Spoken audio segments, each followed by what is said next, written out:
돈을 버는 다양한 방법, 재테크 기사와 돈 되는 정보로 투자의 기준을 제시해주는 100분 머니쇼 시작합니다. 간밤 뉴욕 증시가 반등에 성공했죠. 네, 그렇습니다. 최근 숨고르기를 하던 뉴욕 증시 사흘 하락세 이후 나흘 만에 일제히 반등하는 모습이었습니다.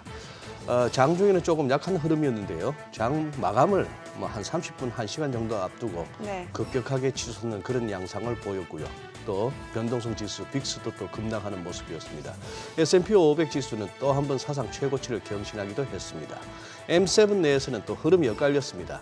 애플과 테슬라는 오랜만에 강한 상승을 보였고요. 엔비디아는 약세를 보였습니다. 고점에 대한 부담이 그 어떤 종목보다도 큰 상황이다 보니 변동성도 커진 모습이고 또 이맘때쯤이면 또 1분기 말을 앞두고 또 뉴욕 증시 내에서는 또 리밸런싱 그런 얘기도 들립니다.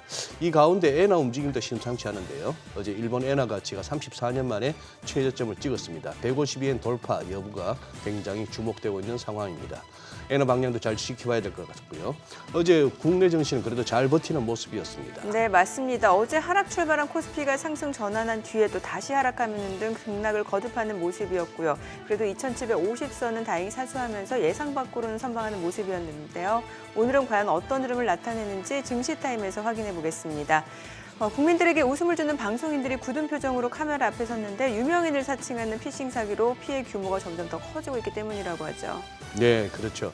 비단 방송인만의 문제는 아닙니다. 또 경제계에서 유명세를 탄 전문가들의 얼굴도 도용되고 있는데요.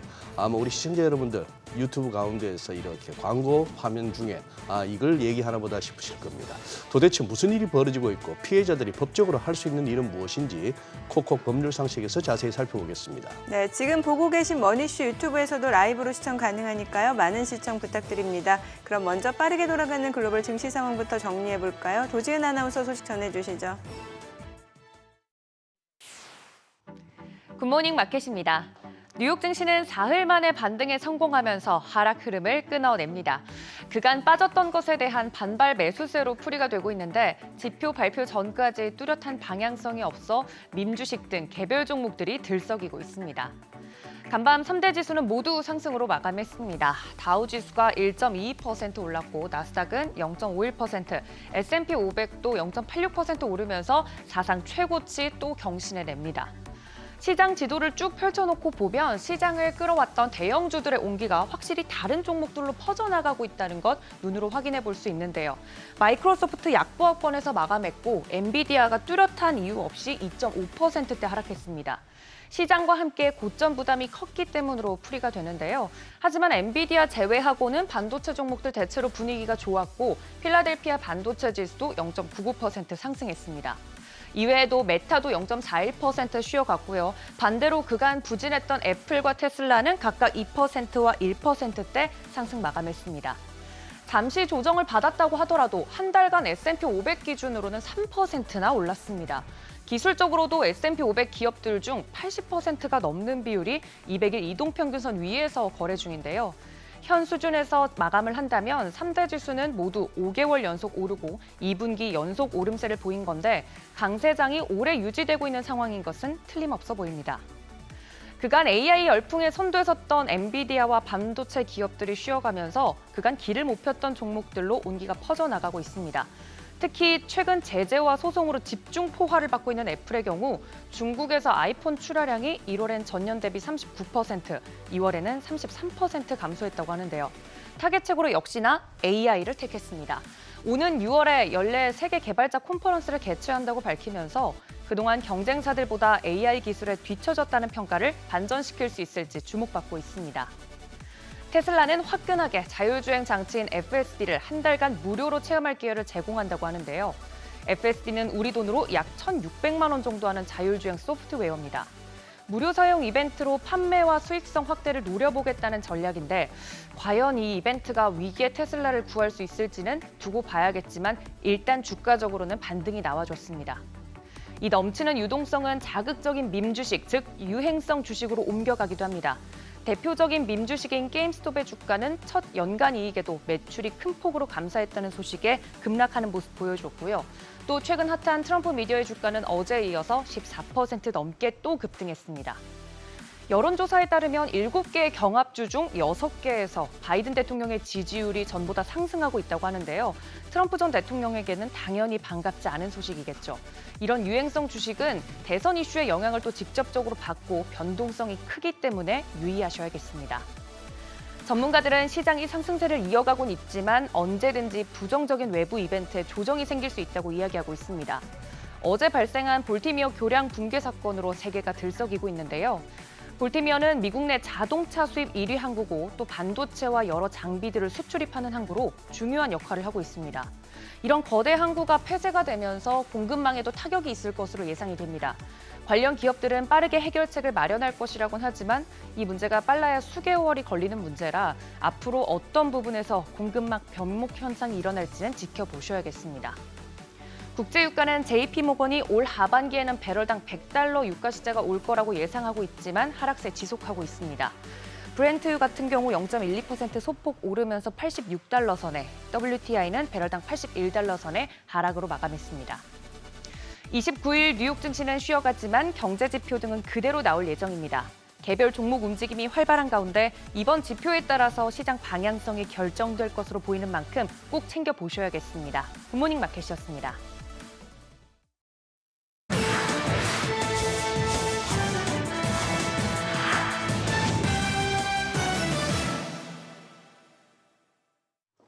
직접 중국 셀지에 나선 시진핑 주석 소식부터 멈출 줄 모르는 비아디 쾌속 질주까지 글로벌 비즈에서 짚어보겠습니다.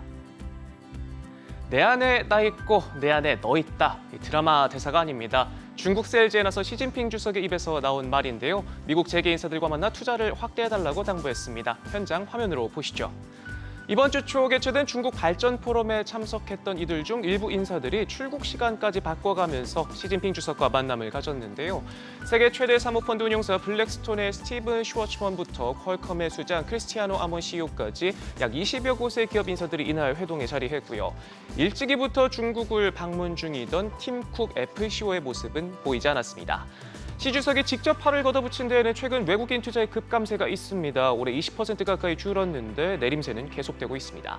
발등에 불이 떨어진 중국은 대외 개방 의지를 재차 강조하고 있는데요. 국가 안보를 이유로 금지했던 기업의 데이터 외국 전송도 일부 허용하기로 하면서 성의 표시에 나서는 등 적극적인 러브콜을 보내고 있습니다. 하지만 장사는 장사고 미국과의 반도체 패권 다툼은 여전합니다. 먼저 최신 보도에 따르면 미국은 동맹국들에게 중국 반도체 장비 서비스를 제공하지 말 것을 요청하고 나섰는데 장비 수출을 막은 뒤 이제는 이미 가지고 있는 장비조차 사용하지 못하게 만들겠다는 전략입니다. 특히 그중에서도 반도체 슈퍼을로 불리는 네덜란드 ASML 참 난감한 상황인데요. 미국으로부터 압박을 받는 동시에 바로 어제 시진핑 주석은 네덜란드 총리와 회동에서 인위적으로 기술 장벽을 만들고 공급망을 차단하는 것은 분열을 초래할 뿐이다라고 말하면서 사실상 ASML을 겨냥해 미국이 주도하는 대중견제 전선에 동참하지 말라고 경고장을 던졌습니다. 세계 최대 전기차 업체로 올라선 중국 비아디 그야말로 쾌속 질주를 이어가고 있습니다. 지난해 우리 돈 5조 6천억 원에 달하는 사상 최대 영업이익을 올렸는데요. 총 수입은 우리 돈 112조 원으로 불과 1년 만에 40% 넘게 늘었습니다. 가격 전쟁 총공세의 수익성 둔화 추세를 보이고 있긴 하지만 무서운 속도로 시장 장악력을 키우고 있는데요. 지난해 유럽에서 팔린 전기차 가운데 약 20%는 중국산이었는데 올해는 25%까지 늘어날 것으로 보이고요. 0.4%에 불과했던 중국 브랜드 비중도 3년 뒤면 20%까지 늘어날 것이란 분석도 나옵니다. 중국 전기차가 총력전을 펼치면서 유럽 역시 미국처럼 높은 관세를 검토 중이지만 중국의 공장들도 유럽 브랜드의 피해 때문에 섣불리 나서지 못하고 있는데 그야말로 파죽지세란 말이 제격인 것 같습니다. 아마존이 인공지능 신드롬 흐름에 맞춰 역사상 가장 큰 베팅에 나섰습니다. AI 스타트업 엔스로픽에 다시 한번 뭉칫돈을 안겨줬는데요. 앞서 우리 돈 1조 7천억 원을 투자한 데 이어서 이번에 그 2배가 넘는 3조 7천억 원을 투자하기로 했습니다. 총 투자 규모는 5조 4천억 원에 달합니다. 주요 외신들은 AI 경쟁에서 우위를 점하기 위해 아마존이 30년 역사상 최대 규모의 투자에 나섰다고 평가했는데요. 오픈 AI의 시작을 함께했던 다니엘라와 다리오 에머데이 남매가 세운 엔스로픽, 아마존의 AI 날개를 달아줄 수 있을지 주목됩니다. 지금까지 글로벌 비즈였습니다. 어제장 이슈가 있었던 업종 살펴보는 기업 이슈 시간입니다. 우리 시장은 며칠간의 상승세를 멈추고 쉬어가는 흐름을 보였죠. 그럼에도 불구하고 코스피는 2,750선을 지켜냈는데요. 어떤 종목들이 주가 하락을 방어했는지 살펴보겠습니다. 반도체 종목들이 연일 힘차게 오르고 있습니다. 마이크론 실적을 기점으로 고대역폭 메모리 사업 확대 기대감이 지속적으로 커지고 있는데요. SK하이닉스가 HBM으로 그야말로 훨훨 날고 있습니다. SK하이닉스는 미국으로도 HBM 시장을 확대하고자 미국 인디애나주에 5조 3천억 원 규모의 패키징 공장을 신설한다고 합니다. 전문가들은 이에 대해 SK하이닉스 공장이 미국 내 첫 번째 주요 HBM 시설이 될 것이라고 긍정적인 평가를 내놓기도 했죠. 확실히 HBM에 대한 수요가 대폭 증가하고 있는 것이 수치상으로도 나타나고 있는데요. SK하이닉스는 올해 D램 매출에서 HBM 비중이 두 자릿수로 올라갈 것이라고 말했고 삼성전자도 어제 개최한 반도체 학회 mem콘에서 올해 HBM 출하량이 작년 대비 최대 2.9배 늘어날 수 있다고 전했습니다. 이런 이슈 속에 어제 HBM 소부장 기업들까지도 훈풍이 번졌는데요. 반도체주 호재 속에 어제 전선과 전력 설비주도 동반 강세 흐름 보였으니 또 함께 체크해 보시면 좋을 것 같습니다. 어제 HBM 관련주 흐름 살펴보면 YC캠이 상한가를 기록했고 예스티가 21%대 급등했습니다. 이어서 오로스 테크놀로지는 증권사에서 긍정적인 평가가 나오면서 6%대 올랐고요. 이외에 DIT와 STI 모두 상승 마감했습니다. 최근 국내 2차 전지주가 테슬라와 디커플링하는 조짐을 보이고 있지만 어제는 테슬라 발 소식에 국내 2차 전지주가 강세 흐름 보였죠. 테슬라는 미국에서 고객들에게 자사 자율주행 소프트웨어를 한 달간 무료로 사용할 수 있는 기회를 제공하면서 자율주행 기술에 대한 자신감을 드러냈습니다. 최근 성장 둔화를 겪는 테슬라가 순이익을 늘리기 위해 이 같은 특단의 조치를 취하자 테슬라 주가는 오랜만에 3% 넘게 급등했습니다. 테슬라 훈풍뿐만 아니라 국내에서도 배터리 업체들이 공격적인 투자를 단행하고 있어 2차 전지주들이 최근 반등을 시도하고 있죠. 국내 배터리 3사는 차세대 원통형 배터리와 전고체 배터리 등 포트폴리오를 다각화하고 있는데요. 삼성 SDI에서도 최근 이와 관련해 소식이 나왔습니다. 전고체 배터리 분야에서 앞서고 있는 삼성 SDI가 현재 개발 중인 전고체 샘플 전지가 기존 리튬이온 배터리보다 성능이 크게 우수하다는 테스트 결과를 공개하면서 꿈의 배터리 상용화에 한 걸음 더 다가갔습니다. 이에 따라 어제는 2차 전지 생산 업체부터 소재단까지 모두 상승했는데요. 마감 상황 살펴보겠습니다. 개별 호재가 있었던 솔루서 첨단 소재는 상한가를 기록했고 또 DA 테크놀로지도 상한가까지 직행했습니다. 이어서 엔캠도 그간의 하락세를 벗어나 7% 가까이 올랐고 또 에코프로는 4.5% 상승 마감했습니다. 미국 최대 수출 입항인 볼티모어항의 교량이 화물선 충돌로 붕괴됐다는 안타까운 소식이 전해졌죠. 이번 사고로 볼티모어항이 폐쇄됐다고 하는데요. 이에 따른 운임 상승 가능성에 해운주가 오랜만에 급등했습니다. 볼티모어항은 미국의 항구 중 물동량 규모 9위로 특히 자동차와 석탄 수출입에 거점 역할을 하고 있는데요. 전문가들은 이번 사태로 수개월간 볼티모어항 가동이 중단될 것이라고 전망하고 있습니다. 현재 해운 운임 지수를 살펴보면 지난 22일 기준 상하이 컨테이너 지수가 6주 연속 하락세를 기록해 해운업계가 침체기에 빠졌었는데요. 이번 이슈로 인해 병목 현상이 부각되면서 해운주가 반등할지 지켜봐야겠습니다. 어제 흥하해운이 14%대 급등했고 대한해운이 2.44% 올랐습니다. 이어서 STX 그린로지스는 1.66% 올랐고 이외 기업들도 모두 상승 마감했습니다. 국내 게임사들이 앞다퉈 신작을 내놓고 있습니다. 아이톡시는 오늘부터 신작 라살라스를 구글과 애플에 정식 출시할 예정인데요. 이미 사전 예약자가 20만 명을 돌파해 흥행몰이에 나서고 있습니다. 또 같은 날 컴투스가 신작 스타시드를 국내에 출시할 계획이죠. 스타시드의 경우 사전 예약자가 150만 명을 넘어섰다고 하는데요. 컴투스는 스타시드를 국내에 출시한 이후 글로벌로도 서비스 지역을 확대할 예정이라고 밝혔습니다. 이외에도 국내 게임업계 대장주 크래프톤이 오랜만에 신작 출시 계획을 내놨죠. 자회사 블루홀 스튜디오는 다크앤다커 모바일 게임을 다음 달 국내에서 베타 테스트를 진행한 후 연내 글로벌 출시를 목표로 하고 있다고 합니다. 크래프톤은 신작 출시와 더불어서 대형 M&A 카드를 꺼내들기도 했는데요. 이런 호재들로 한풀 꺾인 게임업계가 침체기를 빠르게 극복할 수 있을지 주목됩니다. 어제 아이톡시는 상한가를 기록했고 룽투코리아는 9% 가까이 올랐습니다. 이어서 여러 가지 호재가 나왔던 크래프톤은 4%대 올랐고 또 컴투스는 소폭 상승 마감했습니다. 지금까지 어제장 이슈 살펴봤습니다.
시장이 하루 쉬어갔습니다. 양시장 하루 전에 연중 최고치를 찍은 터라 사실 잠깐 쉴 때도 됐습니다. 미증시 하락과 PCE 지표에 대한 대기 심리가 존재하지만 그래도 시장은 지금 올라선 그 지점에서 버티는 모습입니다. 버티기만 해도 추세 상승으로 돌릴 수 있는 위치이기 때문인데요. 자세한 마감 상황 함께 살펴보시죠. 어제 코스피가 0.07% 약보합, 하루 전 강했던 걸 생각하면 약세라고 보긴 어렵습니다. 2,750선 지켜냈고요. 코스닥은 0.53% 밀렸는데 그래도 910선 위에서 거래 마쳤습니다. 수급 상황 보시죠. 외국인들이 계속해서 유가증권 시장에 들어오고 있습니다. 반도체 투톱을 중심으로 담아가면서 유가증권 시장에서 2,708억 원 매수 우위 나타냈습니다. 기관도 1,383억 원 순매수 포지션, 개인만 3,480억 원어치 팔아치웠습니다. 코스닥 시장은 지수가 떨어진 이유가 있었죠. 외국인만 팔았습니다. 2,617억 원 적지 않은 물량 내놨고요. 개인이 2,554억 원 순매수, 기관도 185억 원 매수 우위 기록했습니다. 시가총액 상위 종목 반응 보시죠. 반도체와 2차 전지 대형주가 선전했습니다. 삼성전자는 장중에 8만 전자 달성했지만 다시 조정을 받으면서 200원 멀어진 79,800원에 거래 마쳤고요. 반면에 SK하이닉스는 또 한 번 날았습니다. 실적 전망이 개선되고 미국 공장 건설 소식까지 나오면서 장중에 최고가를 찍었고요. 18만 닉스를 넘어서 2.6% 오른 18만 1,200원에 거래 마쳤습니다. 또 2차 전지 대형주들도 강세를 보이면서 지수의 하단을 지지했습니다. 테슬라 상승에 힘입어서 LG 에너지 솔루션이 0.74%, 삼성 SDI가 1.59% 강세 기록했습니다. 코스닥 시장에서도 에코프로가 4.5% 급등했고요. 또 2차 전지 전해질 기업인 엔캠 6.82% 시세 분출했습니다. 그런데 어제는 잘 나가던 헬스케어 업종이 무너졌습니다. 최근에 너무 오른 건지 HLB가 9.27% 낙폭을 기록하면서 10만 9,600원까지 주저앉았고 알테오젠, 블록딜 소식에 10.89% 급락했습니다. 어제 종가 19만 5,600원, 셀트리온 제약도 5.86% 하락세 나타냈습니다. 지금 우리 시장의 환율이 좀 부담입니다. 어제 달러 대비 원화 환율 9원 20전 올라서 1,348선, 장중에 1,349선까지 오르면서 연고점을 경신했는데요. 중국이 위안화 절하를 고시했고 일본은행이 완화적인 통화 정책을 유지하겠다고 밝혀서 아시아 증시 통화가 전반적으로 약세였습니다. 달러 강세가 이어지는 가운데 4월 배당 시즌까지 겹치면서 당분간 환율은 높은 수준에서 이어갈 수 있겠습니다. 자, 역시 믿을 건 반도체인 걸까요? 삼성전자와 SK하이닉스가 매물대 저항을 뚫어내고 있습니다. 미증시에서 마이크론이 상승 랠리를 타자 우리나라의 메모리 반도체 기업인 삼성전자와 SK하이닉스도 훈풍을 이어받고 있는데요. 앞으로 나올 1분기 실적까지 굉장히 양호할 것으로 전망됩니다. 어제 여러 증권사에서 삼성전자와 SK하이닉스의 긍정적인 실적에 대한 보고서를 발표했습니다. 다울투자증권은 SK하이닉스 이번 분기 매출액이 전분기 대비 13% 증가한 12조 8천억 원, 영업이익은 378% 오른 1조 7천억 원으로 전망치를 상향했습니다. 목표 주가도 23만 6천 원까지 높여 잡았습니다. 그리고 하나증권은 삼성전자 매출액이 전 분기 대비 8% 오른 73조 4천억 원, 영업이익은 92% 오른 5조 4천억 원으로 전망치를 상향했는데요. 양사 모두 실적 기대 구간에 진입한 만큼 주가 상방을 더 열 수 있을지 주목됩니다. 다만 이제 리스크 요인도 상존합니다. 오늘이 삼성전자 배당락일이죠. 배당금은 주당 361원으로 예상이 되고요. 이 배당락일 영향으로 물량이 어느 정도는 빠질 수 있겠습니다. 그리고 현지 시간 오늘 미국에서 반도체 보조금 지급안을 발표합니다. 삼성전자는 60억 달러, 약 8조 원 정도가 배정될 것으로 예상이 되는데요. 만약에 예상 금액보다 더 큰 보조금을 받게 된다면 단기적으로 시세에 영향을 줄 수 있겠습니다. 그리고 삼성전자가 미국에서 반도체 보조금을 받게 되면 미국에서 이걸 이유로 추가 투자를 압박할 수 있기 때문에 또 장기적인 관점에서도 보조금 이슈는 생각해 보셔야 합니다. 간밤 미중 반도체 전쟁이 격화될 조짐을 보이자 엔비디아가 급락했는데 그 와중에도 마이크론은 상승 랠리를 타는 모습이 포착됐죠. 이에 따라서 오늘도 반도체 업종 종목별 차별화 장세가 나타날 수 있겠습니다. 마지막으로 KB증권 컨트 보고서 보고 마무리하겠습니다. KB증권에서 각 수급 주체들이 어떤 심리로 어떤 종목을 사는지 분석한 내용인데요. 최근에 메이저 수급 주체가 시장에 계속해서 들어오고 있기 때문에 참고해 볼 만해서 좀 정리를 했습니다. 이 보고서에서는 외국인이 시장의 업종 비중과 멀어지는 액티브한 매수일 때 수익률이 높다고 분석을 했습니다. 외국인 지분율이 높지 않은, 그러니까 외국인 입장에서는 익숙하지 않은 종목인데 최근에 매수하고 있는 종목이 좋은 수익률을 낼 수 있다는 건데요. PBR이 2배 이내인 종목에서는 HDC 현대산업개발과 DL, SK네트워크스가 있고 5배 이내인 종목은 LIG 넥스원, 메디톡스, 현대로템 등이 5배 이상인 종목은 HD 현대일렉트릭과 ISC 등이 있습니다. 그리고 기관은 수급상 빨리 움직이는 빈집과 세론 등의 전략을 구사하기 때문에 세론이 덜 반복되는 종목들은 그만큼 좋다고 판단해서 가져가는 것으로 보이는데요. 여기에는 DL과 HD 현대일렉트릭, 하나시스템, 삼성바이오로직스 등이 해당합니다. DL과 HD 현대일렉트릭은 두 부류에 모두 포함이 되는데요. 외국인 기관 매수세가 지속되고 있으니까 이 내용도 투자에 참고하시길 바랍니다. 간밤에 S&P 500이 사상 최고치를 경신했는데 우리 증시도 버티기에 이어서 오늘 상승 탄력을 받아볼 수 있길 기대해 봅니다. 지금까지 어제장 오늘장이었습니다.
네, 현재 시각 8시 24분 지나갑니다. 지금 보고 계신 머니쇼 유튜브에서 라이브로도 시청 가능하니까요. 많은 시청 부탁드립니다. 그리고 카카오톡 채널에서 크존 검색하셔서 친구 추가하시거나 또 크존 앱 다운로드 받으시면 저희 방송 중에 전해드린 내용과 관련해서 더 다양한 주식 정보 확인해 보실 수 있으니까요. 참고해 보시면 될 것 같습니다. 간밤 뉴욕 증시가 사흘 만에 반등했는데 S&P 500이 또다시 사상 최고치네요. 네, 그러네요. 네. 요즘 그 everything 랠리라는 표현이 있던데. 다 간다고요? 진짜 다 오르네요. 네. 네. 다 가는데 제 종목은 안 오르는 느낌. 저만 그런 거 아니죠? 그런가요? 네. 또 엄살 부리신다. 이 상암동에서 제일 수익률 좋은 여자로 알고 있는데. 아니요. 잘못 알고 계신 잘못 알고 거예요. 있어요? 막상 보면 파래요. 파래. 네. 아니 사실 어제까지만 하더라도 뉴욕 증시 흐름을 보면서 이게 조금 부담스러워서 일어나 싶었는데 그걸 갖다 또 어제 수요일 날 우리 또 유동훈 본부장 수요일 날 출연하시는 패널이 유본 부장이 또 멘탈을 확 잡아주셨는데 어제 장을 보니까 글쎄요 이게 분기말 소위 말하는 리밸런싱 때문인가 싶기도 합니다만 채권 쪽에 매수세 강하고요. 아, 그렇죠. 뭐 달러가 은근히 강한 와중에도 금값도 오르고 네. 그래서 뭐 채권 가격 올라 금값 올라 달러 강해 위험자산 선호인가 싶었는데 주식도 올라 그러게요. 원자재 올라 예. 다 오르네요. 모든 자산이 지금 다 올라가는 그만큼 시중의 유동성이 또 풍부하다라는 해석도 가능할 것 같고요. 예, 오늘 같은 날 진짜 한번 8만 원대 삼성전자가 한번 안착을 해야 되지 않을까요? 오늘 한번 기대를 해보시는 거예요? 그러시죠. 뭐 정민 씨도 또 그거 정민 앵커도 머리 올리셨고 저도 집에서 애끼는 또 빨간 넥타이 메고 왔으니까 한번 힘을 실어봅시다. 아니 저희 머리 스타일하고 소장님의 타이 컬러하고 시장하고는 아무 상관관계가 없어요. 왜요? 자꾸 이렇게 뭐든지 돌려보면은 예. 옛날에 그 유명한 말이 있습니다. 그 강호동 씨의 그 몸무게하고 예. 우리나라 성장률하고 계속 회귀 분석하다 보면 상관관계가 제법 높게 나온다고. 뭐든지 돌리다 보면 높게 나옵니다. 그래요. 시간 지표를 좀 길게 놓고 보면 그렇다는 거죠. 그렇죠. 네. 네. 저 오늘 FR리서치 한용희 수석 함께합니다. 어서 오세요. 어서 오십시오. 네. 네. 아니 그래도 테슬라가 올랐어요? 오랜만이네요. 다행이에요. 네, 목요일 날. 네, 시장 얘기 좀 해볼게요. S&P 500 또다시 사상 최고치잖아요. 지금 뭔가 시장에 대한 기대감이 좀 많이 있는 것 같아요. 과열 양상도 분명히 있는 것 같고요. 어제 사실 엔비디아가 이렇게 좀 조정이 크게 나온 건 아닌데 2.5% 네네. 조정이 나왔는데도 불구하고 필라델피아 반도체 지수는 견고했죠. 그다음에 어제 좀 특징적인 섹터들이 있었던 게 뭐냐면 일단은 전기차 관련주들이 좀 많이 상승을 했다라는 네. 거. 테슬라는 한 1.2% 정도 상승을 했는데 뭐 리비안, 루시드, 니콜라가 4%, 7%, 11% 이렇게 좀 상승하는 큰 상승세를 좀 보였고요. 그다음에 니오 샤오퐁, 리오토는 중국 업체잖아요. 이게 중국 업체 전기차들은 오히려 하락을 했어요. 그래서 이제 조금 미국이 중국 전기차에 대해서 관세를 좀 매긴다. 그러니까 장벽을 네. 설치한다. 유럽 쪽이랑. 네. 그래서 중국 쪽 업체들은 사실 조금 조정을 받았고 미국 업체 전통 위주로는 좀 상승을 했다라는 거. 근데 어제 좀 제가 특징적인 미국 증시에서 좀 특징적인 게 뭐냐면은 AI 때문에 이게 순환매가 좀 돌고 있다라는 느낌들을 좀 받았습니다. AI 왜 때문에 그러냐? 오는 순환매. 네. 지금 시나리오들이 그 히스토리를 쭉 살펴보면은 네. 생성형 AI로 인해서 LLM 기반 언어 모델, 대규모 언어 모델들이 탄생이 됐죠. 챗 GPT부터 네. 시작해가지고 네. 뭐 구글 제미나이라든지 아니면 뭐 여러 가지 LLM 모델 기반들이 다 생성이 됐습니다. 그러면은 여기서 이제 칩을 뭘 갖다 쓰느냐? 그러면은 엔비디아 거를 갖다 썼습니다. 근데 이 칩을 보니까 전력 소모가 너무 많은데라는 생각들이 들었습니다. 그러면은 전력 소모가 많다 보니까 그 다음에 뭐가 필요하죠? 전력이 많이 필요하죠. 그래서 기존의 미국 데이터 센터 업체들은 그 변압기가 굉장히 노후화가 되어 있었습니다. 그래서 이게 뭐 거의 수명 기간이 뭐 20년, 15년 이렇게 돼 있었는데 이게 수명 기간을 훨씬 더 넘어갔죠. 네. 그래서 재룡전기, LS 일렉트릭, HD 현대 일렉트릭 이런 업체들이 주가가 굉장히 많이 올랐습니다. 어제 같은 경우에도. 근데 데이터 센터가 전기를 많이 잡아먹는데 그러면은 기존에 있는 전력으로 대체가 가능하냐? 원자력이 또 필요한 거죠, 여기서. 원자력. 네, 원자력 발전이 효율이 좋다 보니까 네. 그래서 어제 뉴스케일 파워 같은 경우에 거의 30% 넘게 상승하는 어허. 모습들을 보였었고 그다음에 뭐 태양광 업체들 네. 신재생으로 이제 돌려야 되다 보니까 네. 풍력이라든지 태양광 업체들이 어제는 좀 많이 상승을 했다. 어제 태양광 업체들 중에서는 사실 보면은 그 퍼스트 솔라가 한 9% 올랐고 그다음에 썰런이 한 16% 정도 올랐고 그다음에 인페이지 에너지가 9.5% 정도 올라간 거. 그러면은 네. 우리나라 시장에서는 오늘 하나솔루션이나 OCI를 좀 볼 수가 있겠죠. 아하. 네. 그다음에 풍력 발전에서도 TPI 컴포지트나 듀크 에너지나 넥스테라 에너지나 아니면 얼라이먼트 에너지라든지 다 5%, 뭐 3% 이렇게 상승한 모습들. 그러면은 네. 우리나라에서는 CS 베어링이라든지 CS 윈드가 오늘 순환매가 좀 돌겠구나라는 생각들이 들 수가 있겠죠. 네. 그다음에 전기차가 이렇게 다시 조금 상승하다 보니까 앨범알, 앨범알. 리튬. 앨범알도 네. 무시할 수가 없는 부분이 됐고 FMC나 앨범알 같은 경우는 뭐 1%, 8% 이렇게 좀 상승하는 모습들을 보였습니다. 그래서 지금 AI 기반 그 좀 때가 묻는다 그러죠. AI 묻었다라고 하면은 쭉쭉쭉쭉 상승하는 모습들을 좀 보이고는 있다라고 보시면 좀 좋을 것 같습니다. AI라는 용어가 스치기만 해도 네. 지금은 그래서 그 미국 쪽에서 서버 업체들이나 아니면은 액침냉각 쪽이 많이 부각이 되고 있습니다. 왜냐하면 기존에는 공냉식이었거든요. 이게 네. 그러니까 선풍기 돌려가지고 서버가 반도체가 열을 받다 보면은 제대로 효과를 내지 못하다 보니까 기존에는 공냉식이었는데 공냉식은 그냥 선풍기를 바람 쏴가지고 이걸 열을 빼내는 작업입니다. 좀 전문적으로 팬이라 하시지. 네. 선풍기라기보다. 좀 쉽게 말씀드리려고 합니다. 그러니까 팬으로 이제 돌리기는 하는 건데, 네. 그러니까 바람을 쏘는 거죠. 근데 이게 바람을 쏘는 것보다는 액침냉각 쪽이 더 부각이 많이 된다는 거죠. 그래서 우리나라에서는 이제 GST가 있었죠. GST가 좀 주가가 예. 많이 상승했다라고 좀 보시면 좋을 것 같습니다. 그래요. 앞서 그 AI 스치기만 해도 종목들이 순환 매차원에서 많이 올라간다는 말씀 주셨는데 그때 샤오미 지금 첫 전기차원이 나오더라고요. 샤오미, 네, SU7. 예, SU7 네. 이달 말에 중국에 출시한다면서요. 네, 예. 이달 말에 출시를 하는데 가장 중요한 거 아직까지 가격 발표는 좀 안 나오긴 했거든요. 네, 최상단은 아마 50만 위안 정도인데 이게 우리나라 돈으로는 9천만 원이 좀 넘어가죠. 샤오미는 저가라는 인식이 좀 강했는데요. 의외로 전기차에서는 세게 나오네요. 저희 라인업이 있을 겁니다. 아니 지금 디자인 보면 진짜 약간 포르쉐하고 비슷하게 생겼어요. 차는 예뻐요, 전부.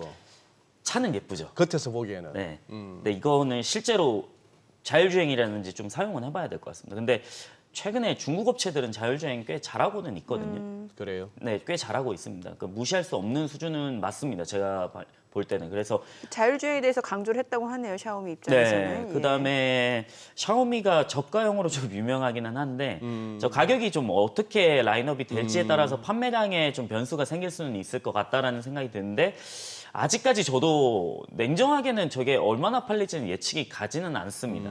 네, 일단은 가격이 저렴하게 된다라고 하면은 어느 정도 소비자는 끌어올 수 있을 텐데 문제는 뭐냐면 양산을 얼마나 빨리 네. 하느냐. 프로토타입은 누구나 내놓을 수 있어요. 그러네요. 그러면은 양산을 구축하는 게 가장 어렵다고 생각을 하거든요. 그러면은 저 물량이 들어왔을 때 양산을 제대로 할 수 있느냐를 좀 봐야 될 것 같고 일단은 최상단은 한 50만 위안 정도. 근데 뭐 하단 같은 경우는 뭐 25만 위안 정도 될 수 있다라는 전망들이 나오고는 있더라고요. 근데 자율주행 말씀 나온 김에 그러면은 테슬라의 이번 승부수는 우리 한석 보시기에는 어떠세요? 혹시 그러다가 사고라도 나면 이거는 뭐 안 하니만 못 하잖아요. 일단 제가 다 보고는 있거든요. 네. 지금 유튜브 쪽에서는 제가 미국 쪽에서는 이게 우리나라는 출시가 안 돼 있습니다. 그래서 EAP를 써야 되는데 고속도로에서만 좀 자율주행을 하는 부분들이 있습니다. 지금 이번 프로모션도 지금 미국 내에서만 하는 거죠? 미국에만 풀린 겁니다. 그러니까. 네, 네. 미국 내에서만 풀렸고요. 그다음에 이번에 캐나다 쪽에는 출시가 됐습니다. FSD V12.3이 출시가 되긴 했는데 저도 영상을 보면서 감정적으로 좀 체험하는 것들이 뭐냐면은 더 격차가 벌어졌다. 그냥 저는 그렇게 느끼고 있습니다. 개인적으로는. 왜 그러냐면 이게 숫자적으로는 제가 말씀을 드릴 수가 없는 게 이게 영상이다 보니까 또 영상이 저작권이 있어서 제가 사진으로 좀 설명을 드리자면은 지금 FSD V12.3 같은 경우는 곳곳에서 유튜버들이 이렇게 다 카메라로 그 올타임을 다 찍고는 있거든요. 예. 저는 그거를 보면서 좀 보는 것들 중에 지금 캡처를 가져왔습니다. 저작권 때문에. 보시면은 이거 전에 한번 보여주시면은 지금 12.3을 키고 나서 그 우측 우리나라로 치면은 이제 고속도로 진입할 때 약간 오르막길이 있잖아요. 일반 국도에서 네네네. 오르막길로 가는 부분들. 이 부분들이 있는데 사실 이게 뭐냐면은 오르막입니다. 근데 중간에 보시면은 뭐냐 이게 2차선 도로거든요. 2차선 도로인데 저 사람 같다고 좀 많이 느꼈습니다. 안에 사람 들어있는 줄 알았습니다. 이게. 왜 그러냐면 예. 이제 FSD V12.3 같은 경우에는 엔드-투-엔드 방식으로 인공지능이 그냥 판단하고 내리고 알아서 운전을 하는 거거든요. 근데 이게 우회전을 진입해가지고 이제 고속도로 길에서 올라가는 길인데 저기가 중간에 지금 캡처에는 안 나와 있지만은 그 실선 점선들이 이렇게 나와 있습니다. 근데 보시면은 그 방향 깜빡이를 방향 지시등을 켜지가 않고 있습니다. 왜냐면 차가 없어가지고. 근데 고속도로 진입할 때는 다음 자료 한번 올려주시면은 고속도로를 진입할 때는 차들이 있다 보니까 방향 깜빡이 초록색 보이시죠? 아, 왼쪽에. 네. 그러니까 우리도 운전하다 보면은 방향지 시등을 100% 다 켜진 않잖아요. 그럼 차가 없으면은 방향지 시등 안 하고 그냥 들어갈 때가 네네네. 있잖아요. 지금 그거를 한 거거든요. 이게. 그걸 시- 인식한다는 네, 거예요. 인식을 했고요. 그래서 저는 좀 깜짝 놀랐다라는 게 있었고, 그다음에 주차가 좀 많이 변경이 됐습니다. 이번에 주차가 뭐가 변경이 됐냐면 그 다음 자료를 한번 띄워주시면은 이제 12.3에서는 비어 있는 주차 공간을 내가 이제 점선으로 막 페인트 칠이 되어 있잖아요. 예. 그럼 페인트 칠이 되면은 그거를 주차 공간으로 인식을 합니다. 그러면은 저기서 중요한 게 뭐냐면 각자 카메라로 주차 공간을 딱딱딱딱 인식을 한다라는 거죠. 그럼 내가 저거를 화면에서 터치만 하면은 자동으로 주차가 되는 겁니다, 이제. 아, 내가 어디에 주차하겠다 화면에다가 네. 터치를 한다고요? 그럼 터치를 하게 되면 어떻게 되냐면 다음 자료를 보여주시면 저렇게 주차를 하게 됩니다. 파란색으로 이제 네모 박스가 쳐지면서. 그래서 월등하게 11버전보다는 12버전이 월등하게 좋아졌다. 저는 그래서 로보택시에 대한 사업이 어느 정도 진전 가능성은 좀 있다라고 좀 생각을 하고 있고요. 그래서 저는 테슬라는 여전히 좀 잘 팔릴 것 같다라는 생각이 좀 들고는 있고요. 그다음에 비아디 얘기를 좀 안 할 수는 네네. 없잖아요. 예. 비아디는 토탈 레비뉴, 그러니까 전체 매출로 따지면은 성장을 한 건 맞습니다. 근데 냉정하게 따지면은 영업이익 자료를 좀 보여주시면은 영업이익이 4분기에 많이 줄어들었습니다. 영업이익. 그런데 이게 무슨 말이냐면은 이게 아니고요. 그 오퍼레이팅 프로핏을 한번 보여주시면은 이게 무슨 말이냐면은 결국에는 저가형 마진 차량을 많이 팔았다는 거죠. 고가보다는. 그러면은 고가의 마진 차량은 당연히 비싸야 되는 거잖아요. 근데 저가형에서 대수는 많아요. 예. 근데 영업이익이 줄어들었다라고 하는 거는 뭐냐면은 결국에는 수익성이 좀 떨어졌구나라는 거죠. 근데 프리캐시 플로우는 늘어났습니다. 그러니까 현금 흐름은 좀 많이 늘어났다는 거죠. 근데 여기서 이 잉여 현금 흐름이 늘어났는데 여기서 문제가 뭐냐면은 이거를 데이터를 잘 봐야 되는 건 뭐냐면은 캐펙스 투자를 줄였다라는 거죠. 그러니까 결국에는 지금 이익에서 프리캐시 플로우는 캐펙스를 포함해서 하는 거다 보니까 캐펙스 니네가 많이 투자를 했으면은 근데도 불구하고 프리캐시 플로우가 올라갔다라고 하는 거는 결국에는 장사 잘한 애거든요. 근데 지금 프리캐시 플로우는 올라간 게 맞습니다. 올라간 게 맞는데 캐펙스 투자를 이만큼 줄였다라는 거는 결국에는 캐펙스에서 벌어들인 프리캐시 플로우가 많다라는 거죠. 근데 반대로 테슬라는 지금 어떤 식으로 되냐면 전기차 수요 감소다라는 얘기들은 하고 있지만 투자를 계속적으로 하고 있거든요. 저는 그래서 여기서 좀 많이 갈릴 것이다. 물론 비아디가 못한다라는 건 아닙니다. 테슬라 다음으로 저도 좋게 보는 거는 비아디기는 한데 좀 격차가 벌어질 가능성이 좀 높다라고 생각을 좀 하고 있고요. 그래서 저는 일단은 FSD는 이번 원래는 일론 머스크가 얘기한 게 뭐냐면 신규 차량에 대해서 1개월 무료 체험을 시켜라라고 했는데 그 다음 트위터를 한 번 썼습니다. 전체 차량에 대해서 1개월 무료를 써라. 근데 저는 이거 무시 못한다라고 생각합니다. 왜 그러냐면 저도 우리나라에서 EAP를 한번 써봤거든요.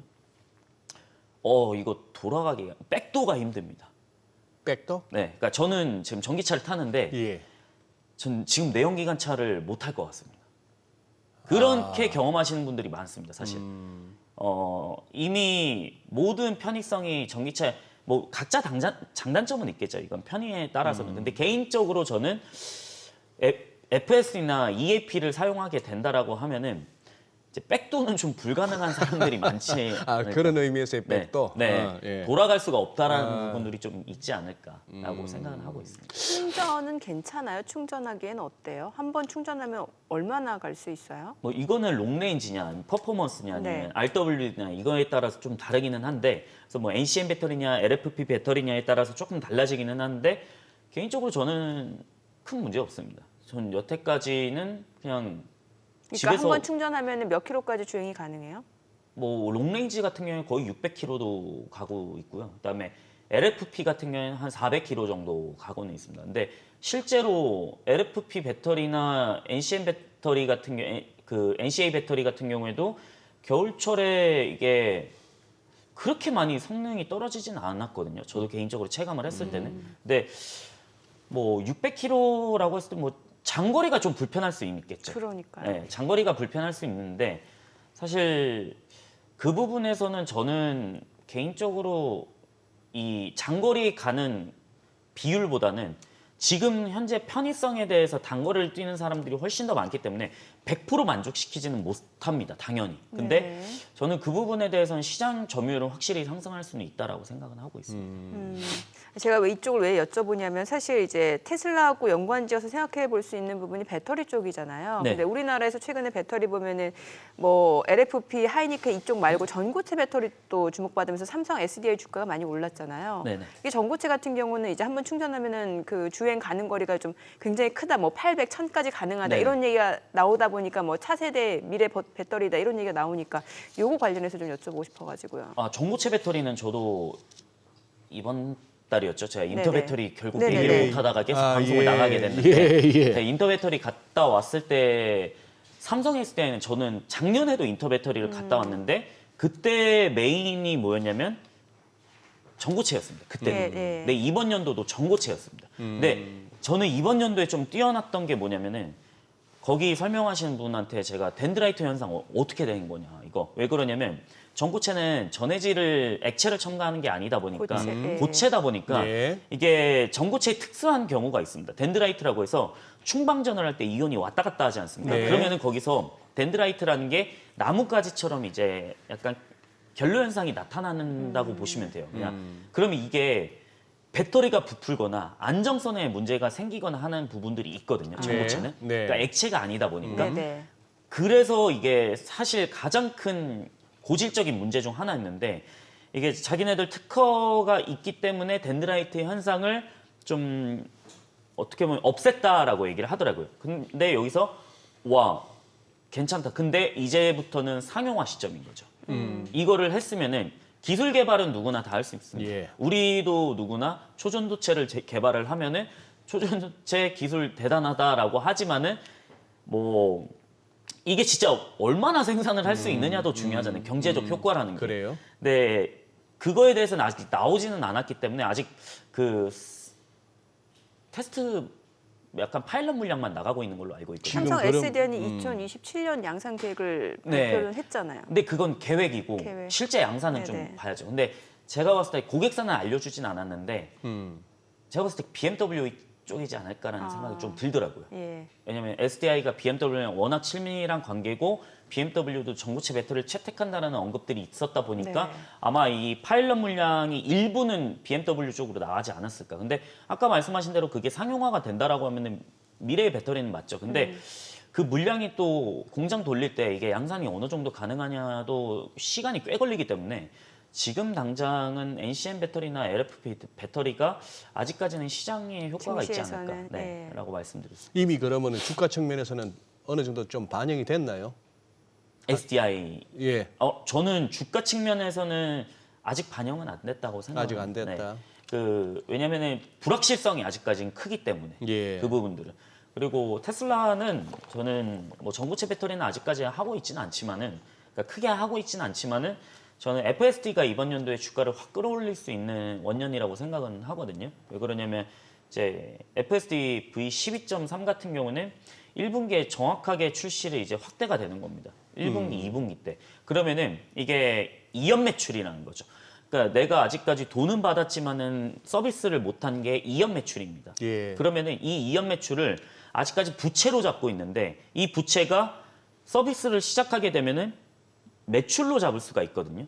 그러면은 EPS가 높아지는 효과가 있다라는 거죠. 그래 이게 확대가 되고 하게 된다라고 하면은 기존에 있었던 정말 많은 숫자의 이연 매출들을 수익으로 인식하게 된다라고 하면은 수익도 조금은 괜찮아질 수는 있다라는 거죠. 그럼 저는 여전히 좀 매력적인 구간이라고 좀 생각을 합니다. 실제로 저도 최근에도 좀 추가 매수를 하고 있기는 하고요. 저는 계속 추가 매수를 할 생각을 좀 하고 있기 때문에 좀 참고하시면 좋겠다라고 말씀을 드리고 싶습니다. 네.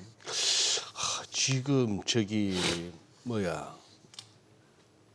이제 미국 증시에 있어서 금리를 뭐 몇 번 내리니 언제 내리는 별로 중요하지 않은 이슈가 된다고 보시는지. 왜냐하면 지금 이제 미국장 끝나고 하나 나온 뉴스가 크리스토프 월러 연준 이사가 뭐 뉴욕 경제 클럽인가 거기서 이제 그걸 했는데 연설을 했는데 요게 이제 장 끝나고 나서 나왔는데 핵심은 그거예요.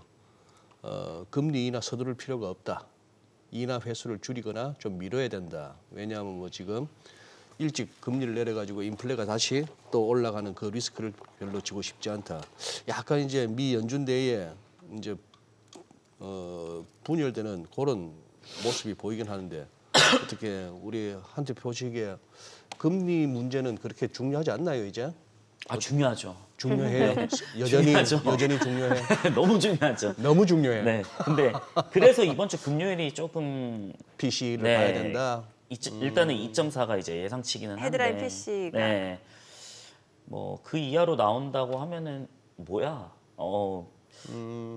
괜찮잖아. 라고 생각은 할 수가 있겠죠. 시장 자체가. 근데 그 월러 이사가 얘기했던 게 서두르지 말라라고 얘기했던 게 이제 한 언급이 4번 정도 있기는 예. 했었거든요. 예. 근데 그 서두르지 말라는 전제 조건이 인플레이션이 좀 불만스러운 거잖아요. 결국에. 예. 노동 지표랑. 예. 근데 여기서 PC가 깜짝하고 좋게 발표를 했다. 약간 낮아야 된다라는 거죠. 네. 예. 근데 그렇게 된다라고 하면은 무시해 이렇게 반응을 할 수도 있다라는 거죠 시장. 역시 그러면은 그 전제 조건이 물가가 하락을 해야 된다는 거기 때문에 뭐야 PC 잘 나왔잖아. 그러면은 시장은 더 환호를 할 수가 있다라는 거죠. 근데 워낙 많이 올라오다 보니까 여기서 예상치보다 좀 높으면은 그동안에 올라왔던 부분들을 좀 뱉어내는 구간들도 사실 당연히 있기는 하겠죠. 그 부분들은 좀 주의하시면서 보시면 좋지 근데 않을까. 만약에 뭐 예상보다 높게 나온다 하더라도 시장이 간다고 하면 또 사후 해석은 또 이렇게도 가능할 수 있잖아요. 어차피 그 제롬 파월 연준 회장이 범프로드라는 표현을 썼잖아요. 그러니까 지금 나오는 좀 소비자 물가 지표가 좀 높게 나온다 하더라도 이건 일시적일 거다라는 해석도 충분히 가능한 거잖아요. 그게 계절적인 요인이었잖아요. 사실 예, 어떻게 예. 보면은. 네, 계절적인 요인인데도 불구하고 뭐 시장은 그때 가서 받아들이는 거로 봐야겠지만은 그러게요. 일단 원래 연초 같은 경우에는 계절적인 요인들 때문에 그렇다라고 일단 그 전에 기자회견에서 말했던 부분들이 있었고 뭐 근데도 불구하고 막 높게 나온다라고 하면은 사실 조정의 빌미를 줄 것 같다라는 생각은 좀 하고 있는 조정의 게 빌미. 너무 많이 올라왔다라는 거. 지금 엔비디아도 사실 저는 이번 블랙웰이 상당히 좀 성과가 좋다라고 생각하거든요. 근데 네. 그 전에 올라왔던 부분들 때문에 블랙웰 발표하고 나서 주가가 막 못 가는 것들은 그 전에 반영된 게 좀 너무 많다라고 좀 생각은 하고 있습니다. 그래서 이번에 엔비디아 블랙웰 같은 경우는 이게 그 원래 다이가 하나였잖아요. H100 같은 경우에는. 근데 이게 트랜지스터를 AI 연산을 더 빠르게 하기 위해서는 원래 미세외로 공정으로 가야 됩니다. 이게. 그러면은 지금 뭐 4나노를 채택을 했다라고 하는데 3나노로 가야 되는 부분들이었거든요. 원래는. 근데 3나노 같은 경우에는 애플한테 제가 볼 때는 거의 다 뺏겼을 가능성이 높습니다. 그러면 선택할 수 있는 거는 야 애플한테 뺏겼으니까 우리 미세외로 공정은 좀 포기하자. 일단 4나노로 캐파를 확보해야 된다. 지금 AI 칩 수요가 워낙 많다 보니까.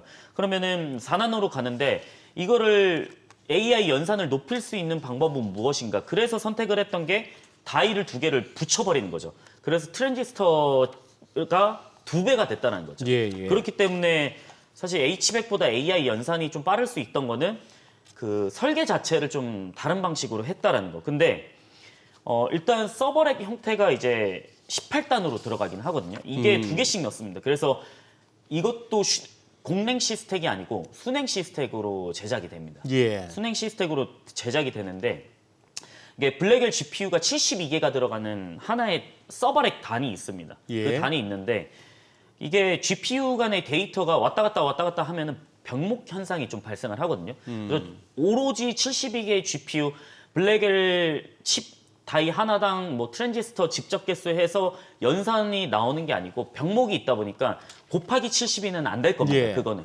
근데 여기서 문제를 해결했던 게 뭐냐면은 NV링크라는 거죠. 결국에는. 그러면은 지금 엔비디아가 젠슨 왕이 그때 GTC에서 발표를 했던 게 뭐냐면은 이 병목 현상 때문에 발생하는 성능 저하를 NV링크로 좀 해결했다라는 거죠. 그러면은 중요한 거는 우리 소프트웨어 쪽으로 우리 생태계로 들어오세요밖에 안 된다는 예, 거죠. 예.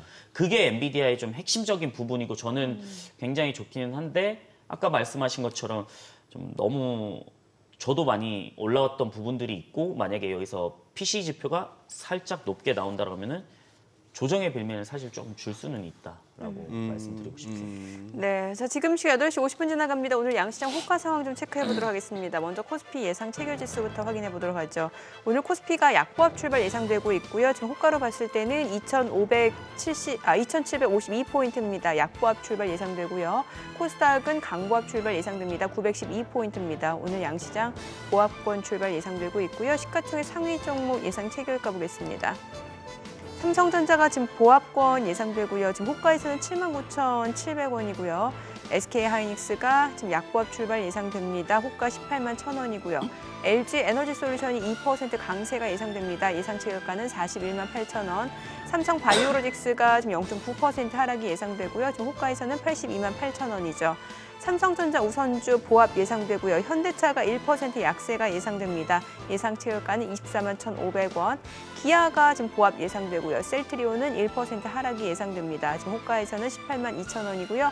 포스코홀딩스가 0.4% 상승 예상됩니다. 예상 체결가 43만 원. 삼성 SDI가 2% 강세가 예상됩니다. 예상 체결가는 491,500원으로 집계가 됩니다. 지금 호가로 놓고 봤을 때는 뭐 삼성 SDI, LG에너지솔루션 이런 셀 관련 그런 종목들이 좀 강세가 예상이 되고 있는 시장 분위기고요. 코스닥 시가총액 상위 종목 예상 체결가도 보도록 하겠습니다. 에코프로비엠이 지금 호가에서는 보합이 예상되고요. 지금 에코프로는 1% 상승 예상됩니다. 예상 체결가는 682,000원. HLB가 2.8% 약세가 예상되고요. 호가는 106,500원이죠. 알테오제인이 1% 상승 예상되고요. 예상 체결가는 197,300원. 엔캠이 1.3% 상승 예상됩니다. 예상 체결가 23만 원. HPSP가 1.9% 약세가 예상됩니다. 예상 체결가는 55,500원이고요. 셀트리온제약이 1.6% 하락이 예상됩니다.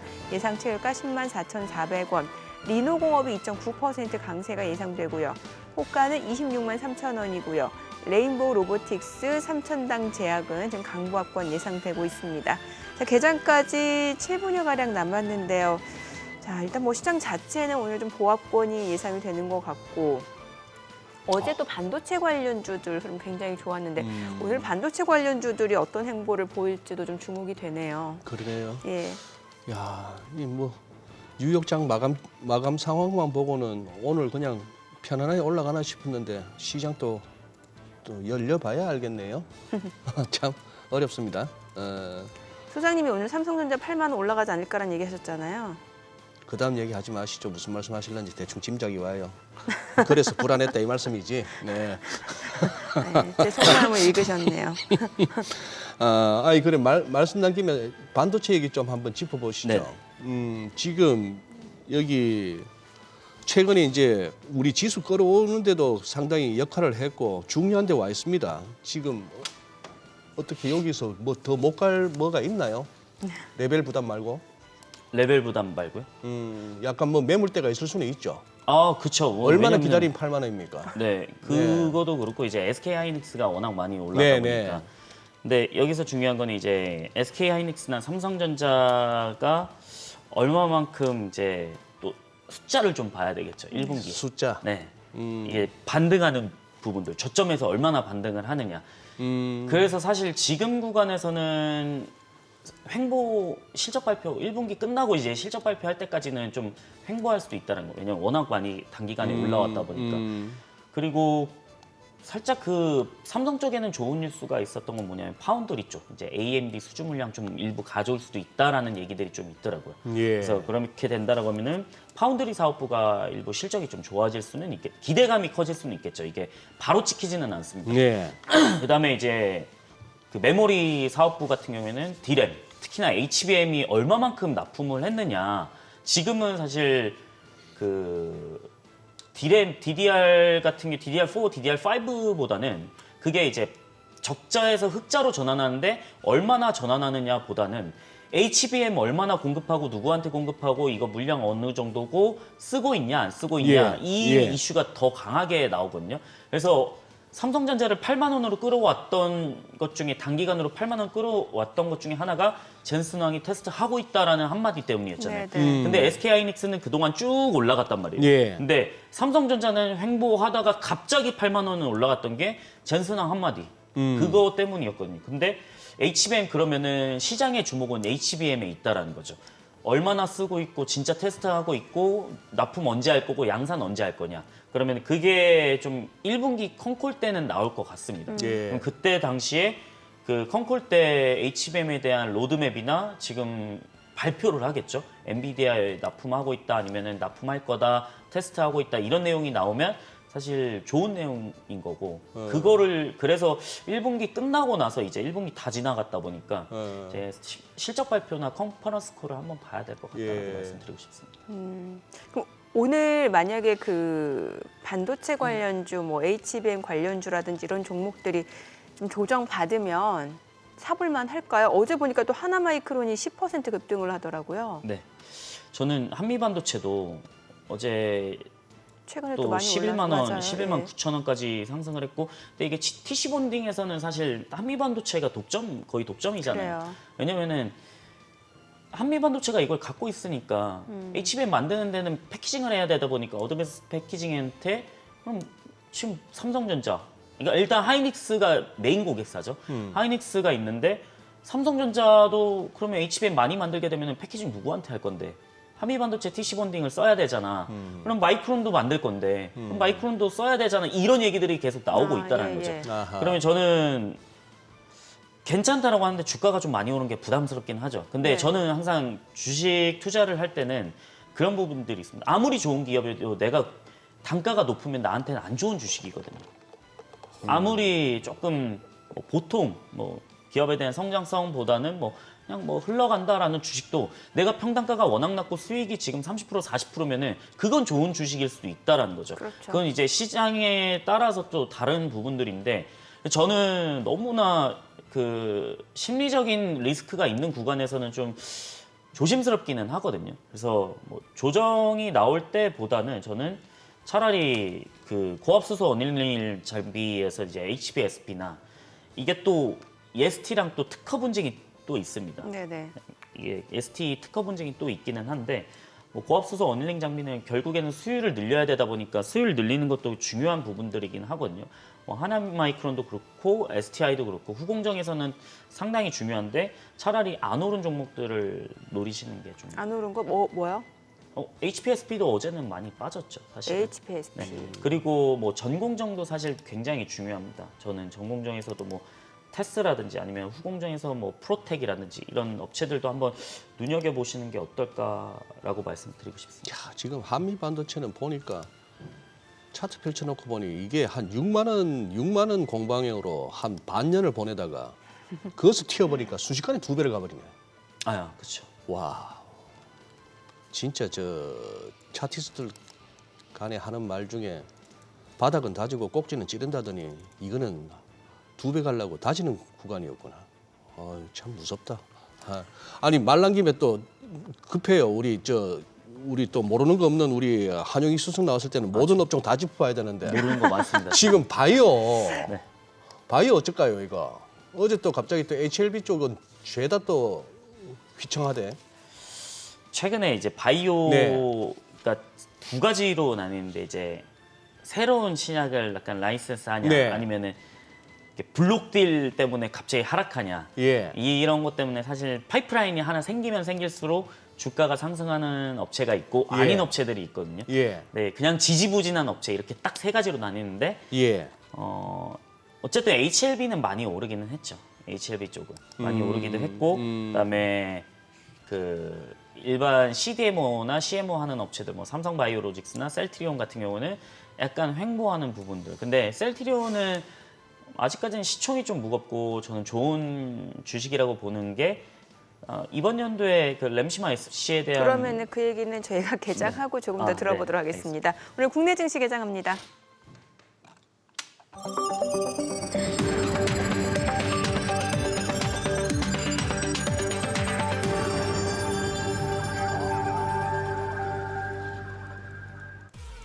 네, 3월 28일 목요일 국내 증시 개장했습니다. 간밤 뉴욕 증시가 사흘 만에 반등에 성공했고요.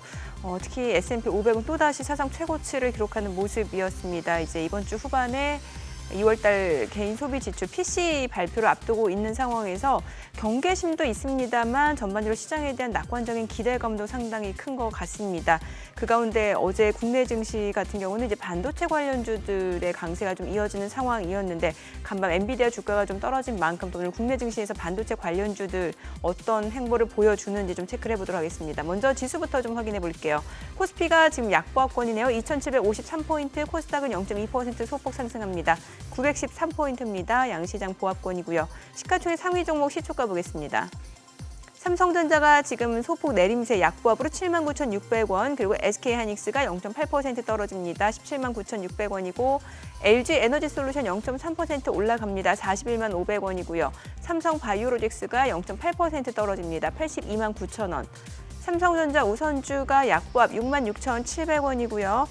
현대차가 0.4% 떨어집니다. 243,000원. 기아가 0.4% 기아가 지금 보합권이네요. 113,500원. 그리고 셀트리온이 0.6% 떨어집니다. 183,100원. 포스코홀딩스가 0.3% 올라갑니다. 429,500원. 삼성 SDI가 1.3% 상승합니다. 487,000원이고요. 코스닥 시가총액 상위 종목 시초가도 보도록 하겠습니다. 지금 에코프로비엠이 보합입니다. 289,000원. 지금 상승 전환을 시도하고 있네요. 0.5% 상승합니다. 그리고 에코프로도 0.3% 올라갑니다. 676,000원. HLB가 오늘 2% 상승합니다. 111,900원. 알테오젠이 1.7% 올라가네요. 199,100원. HPSP가 0.58% 상승합니다. 51,800원이고요. 그리고 레인보우 로보틱스가 지금 0.3% 내림세, 엔캠이 1% 상승합니다. 229,500원. 셀트리온제약이 1.3% 떨어지네요. 104,100원. 리노공업 보합이고요. 삼천당제약 0.5% 하락으로 139,700원에 거래되고 있습니다. 자, 그리고 오늘 시장에서 또 상승을 보여주는 섹터라든지 종목들 좀 확인을 해보도록 할게요. 오늘은 보니까 지금 현재 CXL 컴퓨터 익스프레스 링크 관련주들이죠. 엑시콘이 14% 급등을 보여줍니다. 37,700원 선에서 지금 움직임 이어지고 있고요. 네오셈도 5.8% 강세입니다. 14,420원. 그리고 QRT는 1.5% 하락이고요. 퀄리타스 반도체가 0.5% 올라갑니다. 오킨스 전자가 2.5% 상승하면서 8,950원이고요. TLB가 2% 강세를 보여줍니다. 25,850원. 그리고 오픈엣지 테크놀로지도 지금 1% 이상 올라가고요. 그리고 PC 디렉트도 지금 0.5% 상승을 보여주고 있습니다. 자, 오늘은 컴퓨터 익스프레스 링크 관련주들, CXL 관련주들이 상승을 보여주고 있고요. 오늘 태양광 에너지 관련주들이 많이 올라가네요. 앞서 저희 또 개장 전에 좀 짚어봤는데 SDN이 지금 12% 급등합니다. 1,244원에 거래되고 있고요. HD 현대에너지솔루션이 7% 강세입니다. 24,250원. 하나솔루션도 6% 강세 보여줍니다. 28,800원이고요. 대명에너지도 5% 강세입니다. 지금 현재 12,400원. 그리고 S에너지도 1% 상승 보여주고 있고요. 그 밖에 G2파워, 레이크 머티리얼즈도 2% 이상 강세를 보여줍니다. 오늘은 이제 태양광 에너지 관련주들의 강세 또 이어지고 있는 상황이고요. 그 밖에 봤을 때는 또 지금 원전 관련주들도 움직임이 좋습니다. 우진엔텍이 지금 8% 강세입니다. 26,950원이고요. 일진파워도 5.8% 강세입니다. 13,070원. S&T 에너지도 3% 강세 보여줍니다. 24,650원이고요. 두산 에너빌리티도 2.8% 강세 17,970원에 거래되고 있습니다. 그리고 BHI도 3% 강세를 보여주고 있는 상황입니다. 오늘 원전 관련주들도 흐름이 좋습니다. 전반적으로는 오늘 CXL 원전 관련주, 셰일가스 관련주, 태양광 에너지 관련주들 흐름이 좋네요. 지금 시각 9시 4분 지나가고 있습니다. 수급 상황 좀 체크를 해보도록 하겠습니다. 오늘 유가증권 시장에서는 개인 투자자가 지금 986억 원 순매수고요. 외국인과 기관은 각각 485억 원, 497억 원 매도 우입니다. 코스닥에서도 개인 투자자 홀로 순매수입니다. 509억 원 매수 우위고요. 외국인과 기관은 각각 495억 원, 28억 원 매도 우위입니다. 지금 시각 9시 5분 지나갑니다. 환율 좀 체크해 보도록 할게요. 오늘 외환시장 개장 상황입니다. 달러원 환율이 1원 90전 상승한 1,350원 60전에 개장이 됐습니다. 와, 달러원 환율 많이 그러네요. 올라가네요, 지금. 예. 예. 이 1,350원이라는 레벨은 예전 같으면 이거는 뭔가 위기감을 갖다가 확 조성할 만한 그런 레벨인데 1,350원 때 우리 작년 10월 달에 한번 보고 그래 됐네요. 어쨌거나 참 달러가 계속해서 그거하고 위안도 약세를 보이고 있고 해가지고 딴 거보다 무슨 유로가 크게 움직이는 건 아닌데요. 네. 최근 들어서 이 아시아 통화들이 좀 약합니다. 그러게요. 뭐 인도네시아, 무슨 뭐 태국, 뭐 이쪽 할 것 없이 그래서 근데 사실 옛만 보더라도 그렇잖아요. 엔만 보더라도 네 이거 지금 뭐 152엔에서 자꾸 이제 그동안 막혀 왔어. 그런데 지금 현재 151.30으로 보시면 될 것 같은데 그쪽에는 또 뭐 옵션도 많이 걸려 있을 거고 해서 BOJ가 어제 또 막 회의도 하고 그랬다 그러더라고요. 돈은 그렇게 풀면서 돈 플러스 엔화 약세 가는 건 당연한데 네. 그래서 엔화 약세 가는 것도 맞겠다고 나오고 하니 그쪽도 참 아니 그리고 뭐 6월 달쯤엔 또 금리 인상 기대감도 있잖아요. BOJ 같은 경우. 그러니까요. 예. 그런데 오히려 얘는 그럼에도 약세고. 불구하고 엔은 오히려 약세 뭐 예. 그런 상황. 그리고 니케이가 모처럼 개장하는데 조금 약세를 보이는 양상 뭐 그렇습니다. 네. 그리고 뭐 딴 거보다 어제 뉴욕 외환시장 마감할 때는 소폭 약세였는데 달러 인덱스가 아침에 한 7시부터 해서 저기 시드니 장에서 그냥 먼저 이렇게 달러 약세가 좀 약간 급해진 모습이었는데 일단 뭐 1,350원까지 올라온 거는 조금 그래서 부담스럽나 싶기도 하네요. 지금 지수에. 네. 아니 근데 오늘도 올라가는 종목은 진짜 올라가는 좋아요. 데는 올라가요. 아니 한미반도체가 지금 12만 원을 넘어섰어요. 지금. 그래요. 이 달리는 말에 올라타려는 심리가 더 세질 수밖에 없잖아요. 이런 거 보면. 그러니까 예. 어떻게 보세요, 한영희 수석님? 네, 저는 개인적으로는 너무 높아진 주식에 조정이 나오면 이게 내가 투자 잘못하고 있나라는 생각이 들 수도 있어서 예. 사실 그 부분들은 개인 투자자분들 중에 감당할 수 있는 분들은 많이 없을 거라고 생각을 하거든요, 사실. 근데 이게 개인 투자자 입장에서 이게 학습 효과가 있는 거예요. 작년에 보면은 엔비디아도 사실 200불, 300불일 때 비싸다고 했는데 그때 샀어야 되는데 지금 놓치고 한미반도체도 좀 그렇게 보여지는 거고. 뭐 당연히 그럴 그런 수도 게 있겠죠. 있어요. 근데 나쁜 기업이라는 게 아닙니다. 예, 예.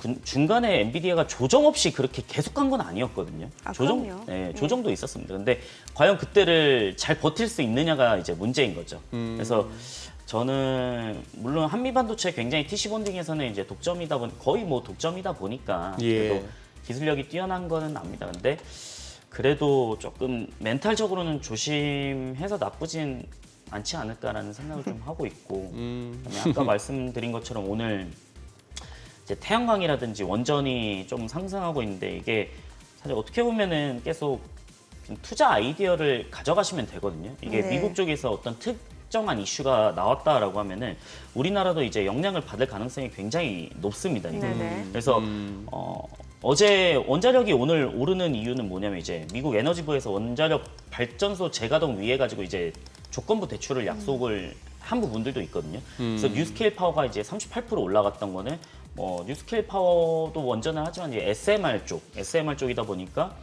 SMR 관련주들도 뭐 올라갈 수는 있겠죠. 뭐 그 두산 에너빌리티나 이런 쪽이. 그다음에 아까 말씀드린 대로 이제 AI 데이터 센터 전력 수요가 폭증하면서 이제 네네. 신재생 에너지나 원자력이 많이 늘어날 텐데. 예. 그러니까 어제 뭐 인페이지 에너지나 퍼스트 솔라나 이런 업체들이 올라가다 보니까 당연히 미국 쪽에서 이제 가정용으로 대두되는 하나솔루션이 또 올라갈 수는 있겠죠. 그다음에 대명에너지는 뭐 G2 파워나 그다음에 아까 풍력 관련주도 말씀을 드렸지만은 예. 지금 뭐 CS 윈드라든지 CS 베어링이 한 5% 이상 상승하는 모습들.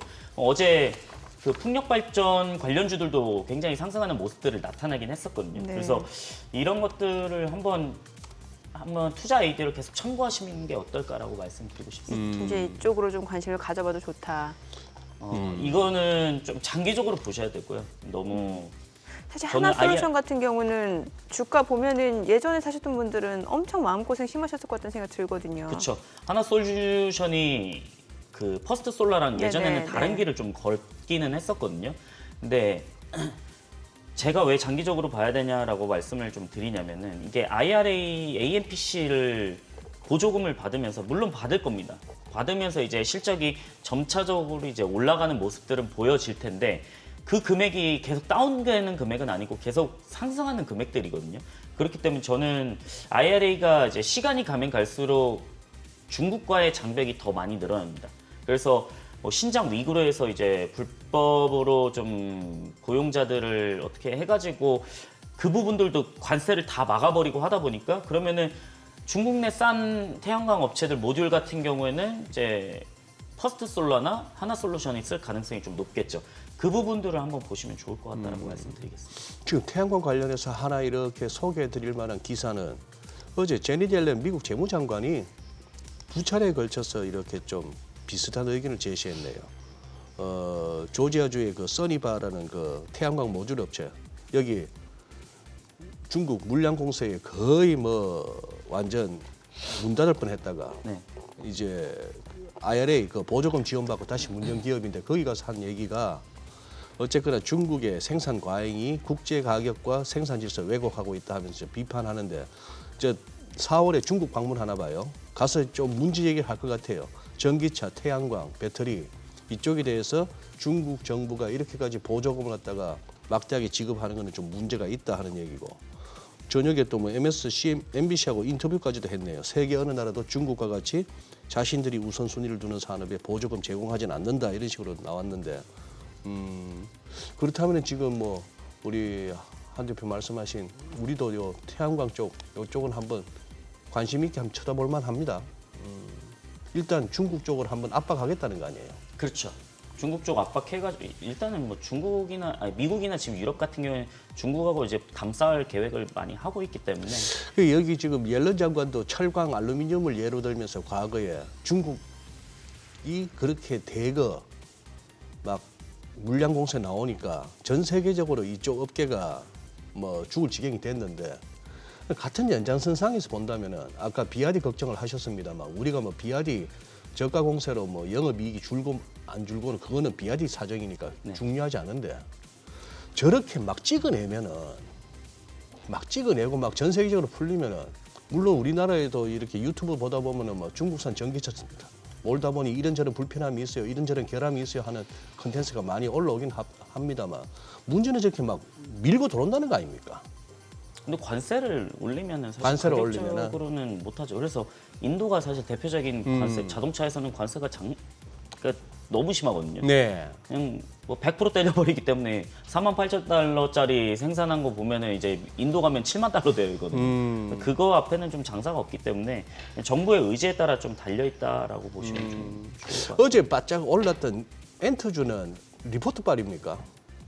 그러니까 하이브가 좀 많이 하이브는 많이 상승했는데, 올랐고. 네. 어제 최근에 이제 화장품이랑 엔터주랑 같이 상승하는 모습들을 보여주고는 있는데 네. 그 엔터주 같은 경우에도 좀 양극화가 되고 있죠. 양극화가 되고 있다. YG 엔터 같은 경우는 아직까지는 좀 애매모호한 모습들을 보여주고 있고 그다음에 저는 가장 매력적인 거는 아직까지 하이브라고 생각을 하거든요. 아 그래요? 네, 왜냐면은 아티스트 라인업 같은 경우는 하이브가 체제가 잘 되어 있고 그다음에 하이브가 멀티 레이블을 좀 채택을 하면서 아티스트들이 부각을 많이 받고 있습니다. 뭐 특히나 르세라핌, TXT 뭐 아니면은 뉴진스 걸그룹 아이돌들 같은 경우에는 이번에 또 뉴진스가 또 컴백 일정이 나왔잖아요. 그다음에 일본도 이제 진출하게 된다라고 하면은 일본에서도 사실 콘서트 수익이 좀 많이 나올 수는 있거든요. 예. 그 부분들을 좀 참고하셨으면 좋겠다라고 말씀드리고 아니, 나오셨으니까 화장품 관련주 좀 여쭤볼게요. 왜냐면 오늘 코스맥스가 6% 올라가고 지금 뭐 한국콜마, 아모레 G 다 올라가는데 지금 뭐 이탈리아에서 뷰티 박람회 개최했다면서요. 네, 그것도 그렇고 지금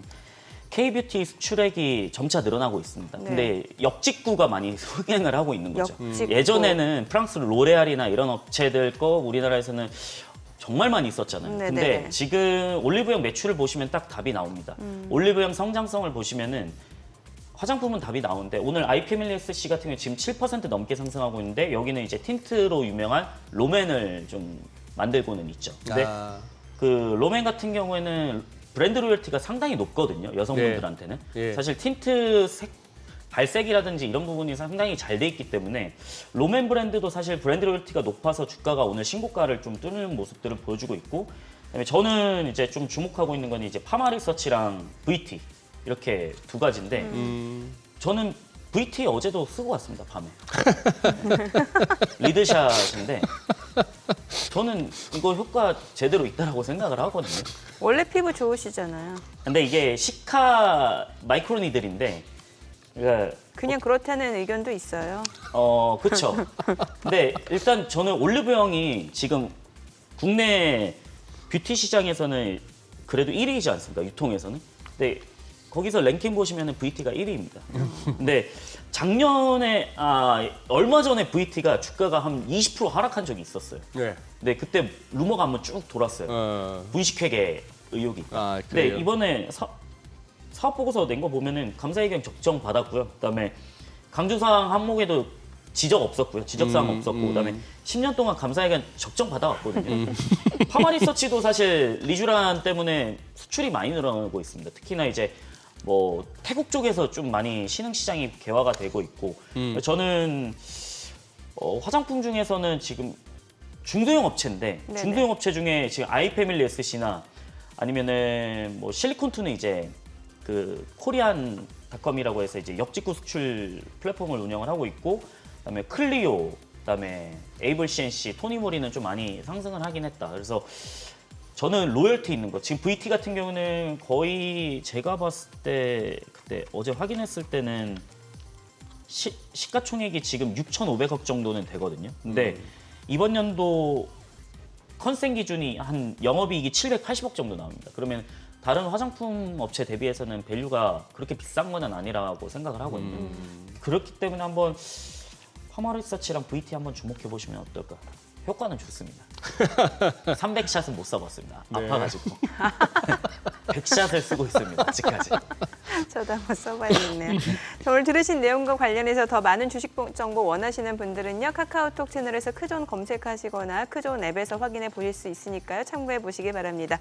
오늘 내용 잘 들었습니다. 고맙습니다. 네, 고맙습니다.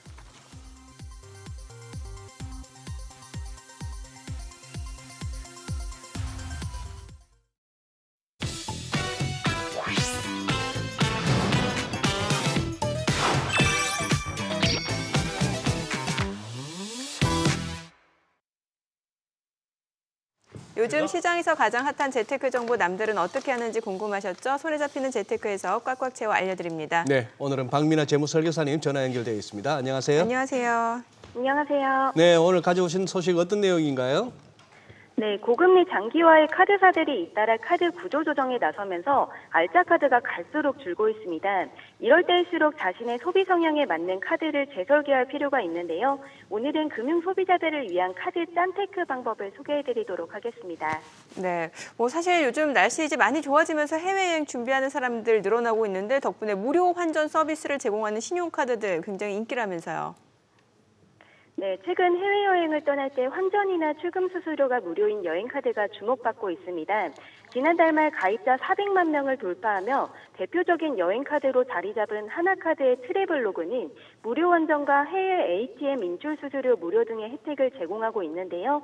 과거엔 해외여행 시 은행 영업점에서 실물화폐를 찾았지만 이런 번거로움을 없애면서 큰 인기를 끌었습니다.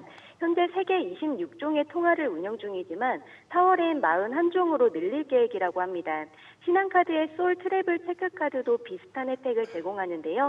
여행 후 외화 계좌에 보유하고 있는 달러와 유료에 대해 각각 2%, 1.5%의 특별금리도 적용받을 수 있으니 여행을 앞둔 분들은 참고하시면 좋겠습니다. 네, 자 이제 물가가 오르면서 요즘 뭐 식사 한 끼 만 원 갖고는 잘 못할 때가 많은데요. 그리고 또 주유비 부담도 이만저만한 게 아닙니다. 일상생활 속에서 다양한 할인을 받을 수 있는 신용카드 없을까요? 네, 고물가로 지갑이 얇아지면서 일상생활과 관련된 영화, 교통, 쇼핑 할인 카드들이 주목받고 있습니다. KB 국민카드의 놀이체크 카드가 대표적인데요. 아웃백, 빕스, 스타벅스 20% 할인에 편의점 5% 할인을 받을 수 있고 그 외 영화와 테마파크, 도서 할인도 제공받을 수 있어서 MZ세대에 큰 인기를 끌고 있습니다. BC카드는 오전 11시부터 오후 2시까지 점심시간대 전국 모든 식당에서 10,000원 이상 결제 시 7% 할인을 제공하는 BC바로 클리어 플러스 카드를 마련했습니다. 배달은 7%, 편의점도 10% 할인을 받을 수 있습니다. 교통비 부담을 덜고 싶다면 지난 1월 서울시가 출시한 기후동행 카드도 활용할 수 있는데요. 서울 시내 대중교통을 62,000원으로 무제한 이용할 수 있습니다. 또한 요즘 기름값이 오르면서 주유비 부담도 만만치 않을 텐데요. 신한카드의 D51 카드는 정유사 이용 금액의 10%를 할인받을 수 있으니 꼼꼼하게 필요한 혜택 비교해보시고 활용하시길 추천드립니다. 네. 또 은근 내기 아까운 돈이 이제 카드 연회비인데 10,000원 이하의 연회비를 내는 신용카드 중에 또 혜택이 좋은 카드 있을까요? 네, 고금리 장기화의 경기 침체가 겹치면서 연회비가 저렴한 카드 상품들도 많이 출시됐습니다. 현재 신한카드의 마이틴즈는 연회비가 1,000원으로 가장 저렴한데요.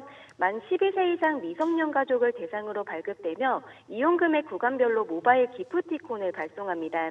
그 밖에도 주유와 통신 할인을 받을 수 있는 KB 국민카드의 굿데이 카드, SKT 통신요금과 SK 주유소 할인을 받을 수 있는 하나카드의 클럽 SK 카드 등이 있으니 내 소비 패턴에 맞춰 필요한 혜택 챙겨가시길 바랍니다. 네. 그래요. 요즘은 또 여러 신용카드 쓰기보다는 똘똘한 한 장을 제대로 사용하는 게 트렌드라고 하는데요. 그래서 오히려 연회비는 좀 비싸도 그만큼 혜택 주는 프리미엄 카드를 많이 찾는다고요?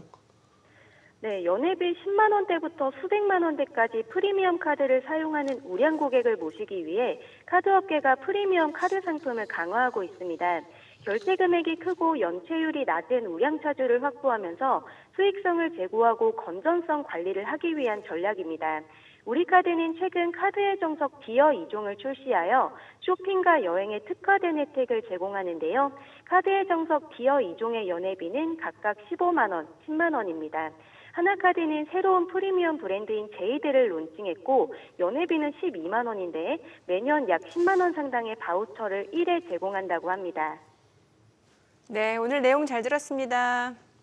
네, 감사합니다.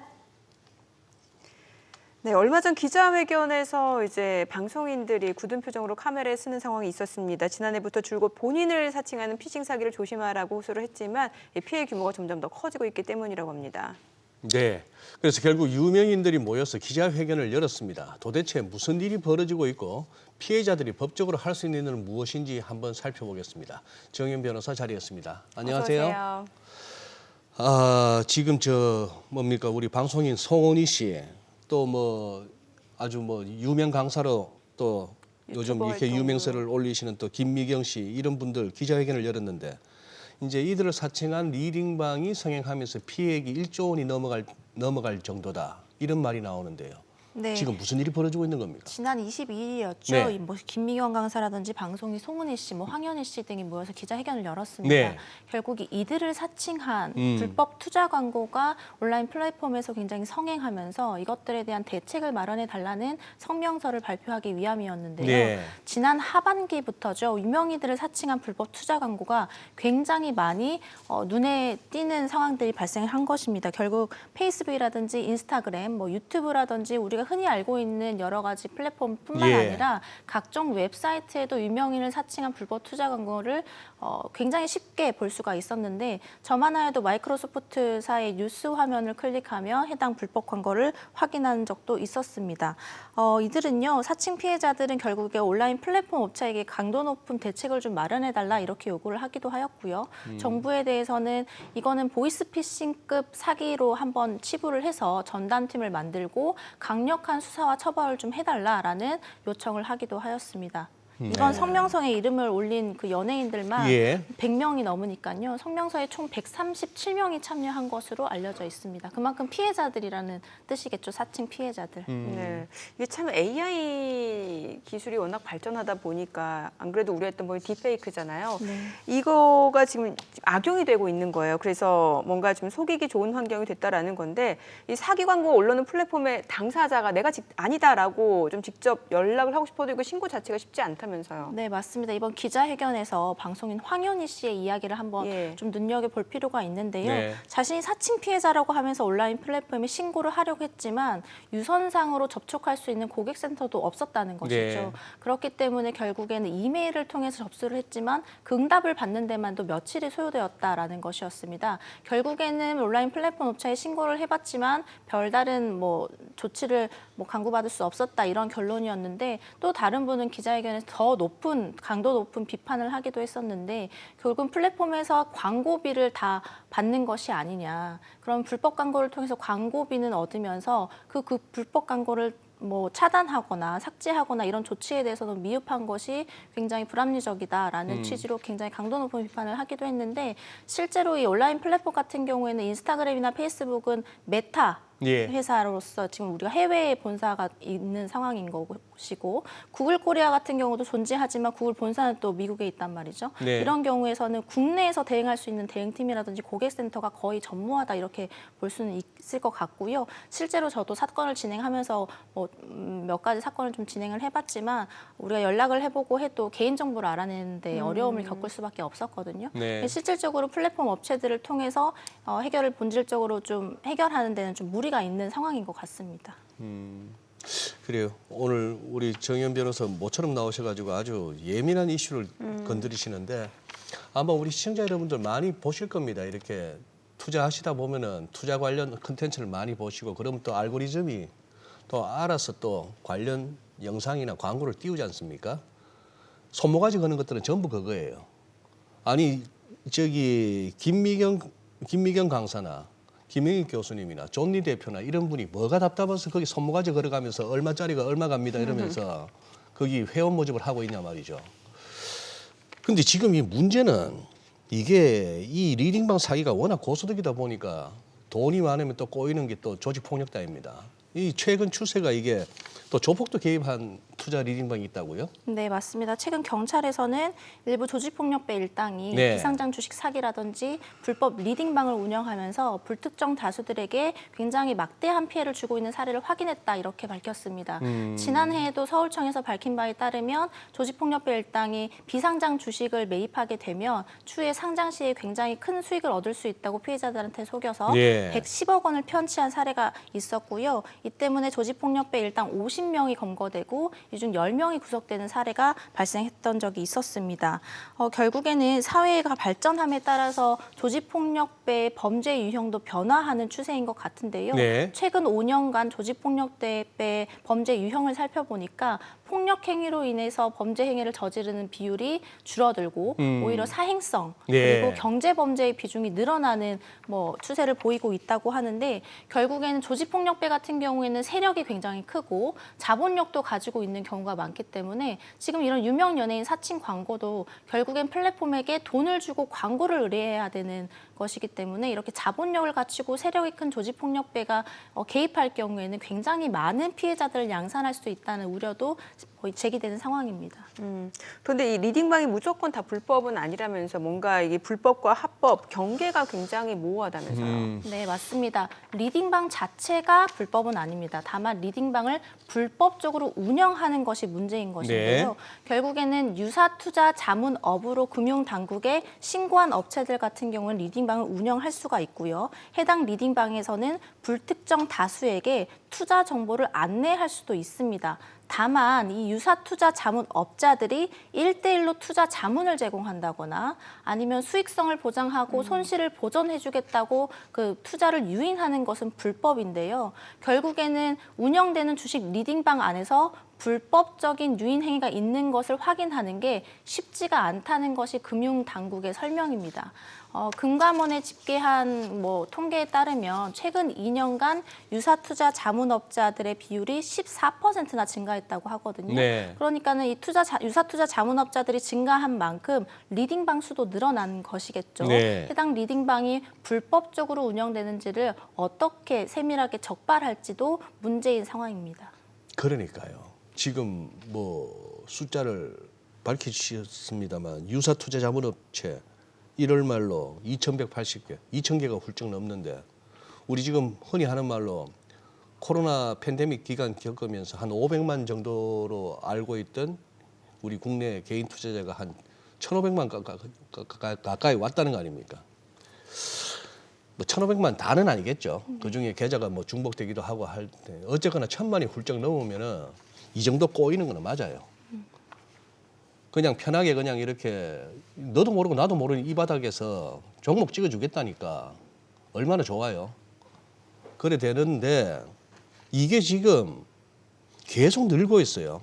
그러면 이제 등록 기준 좀 어떻게 금감원에서 다 적발은 어렵다 하더라도 이 더 이상의 어떤 난립은 좀 막아야 되는 거 아닙니까? 네, 그래서 올해 초에 자본시장법이 개정이 되었습니다. 그래서 네. 7월부터는 소폭 좀 강화된 규제를 적용받을 예정인데요.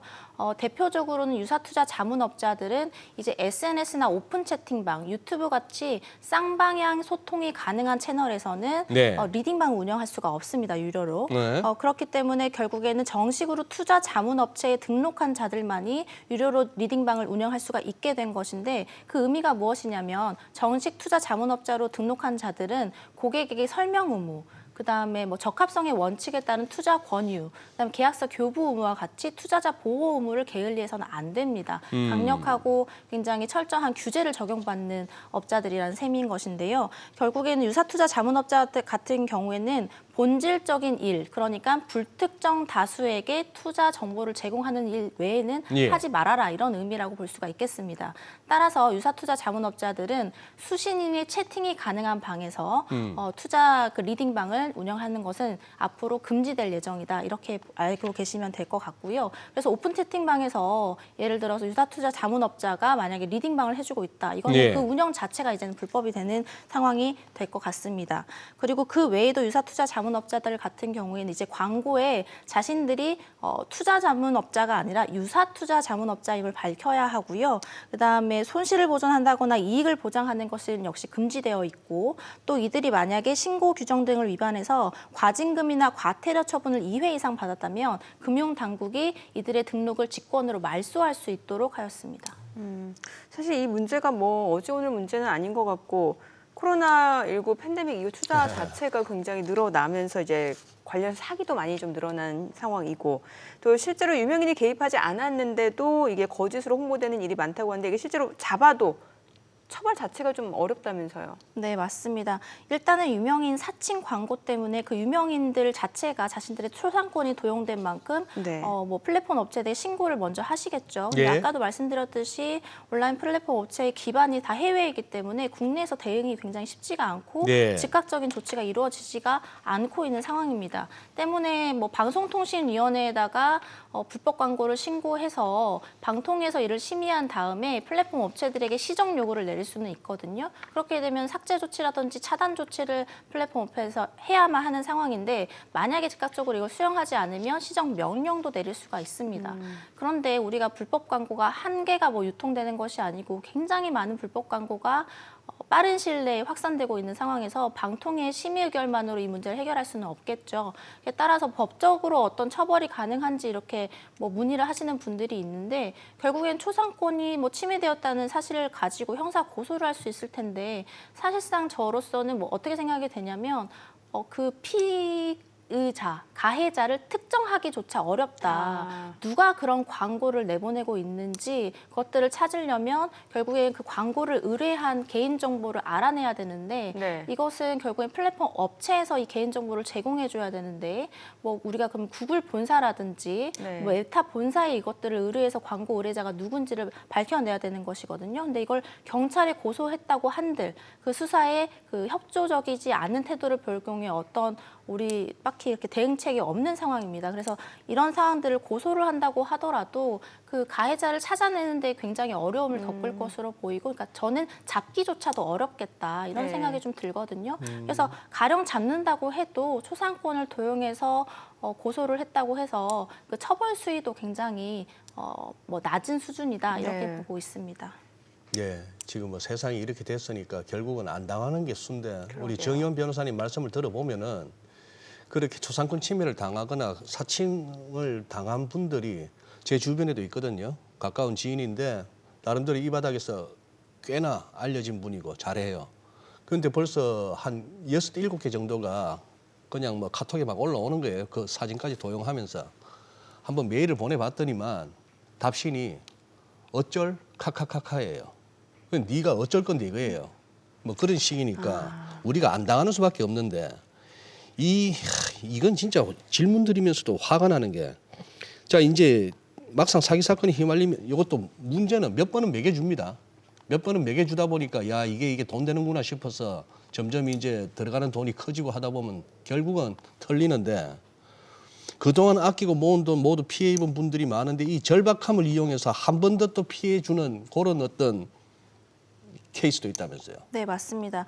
금융 사기를 당한 피해자들이 모여있는 온라인 그 카페가 있는데요. 예. 해당 카페에서 자신의 피해 사실들을 호소하고 방법들을 서로 공유하는 뭐 그런 모임인 것 같습니다. 네. 그런데 이 A 씨가 비상장 주식 그 사기를 당해서 3천만 원 정도를 편취당한 피해를 당했는데 이 피해자가 올린 글을 보고 나도 유사한 피해를 당했는데 한 업체를 통해서 돈을 돌려받았다라고 한 것이죠. 그래서 이 말을 믿은 피해자가 그럼 나도 그 업체를 통해서 돈을 돌려받을 수 있는 방법이 있느냐라고 예. 했고 자신들에게 의뢰비를 주면 해당 업체를 통해서 돈을 돌려주겠다 이렇게 한 것입니다. 네. 이 과정에서 신뢰를 얻기 위해서 뭐 주민등록증을 교부하기도 하고 그다음에 뭐 직접 만나기도 한 것 같아요. 그렇지만 결국에 다 사기였고요. 결국 의뢰비 명목으로 100여 차례에 걸쳐서 지금 1억 5천만 원을 송금했다 이렇게 알려지고 있습니다. 제가 봐서는 당한 분도 문제가 있습니다. 그거를 눈치를 못 채십니까? 3천만 원 이게 어쨌든. 남을 사기를 치려고 하면은 하기야. 네, 이게 쉽지가 않아요. 네. 결국에는 이제 피해를 이제 당하게 되면은 뭔가 전문가의 조언을 받아야 될 텐데 이게 법률적인 조언이 좀 중요할 것 같아요. 어떤 준비부터 해야 될까요?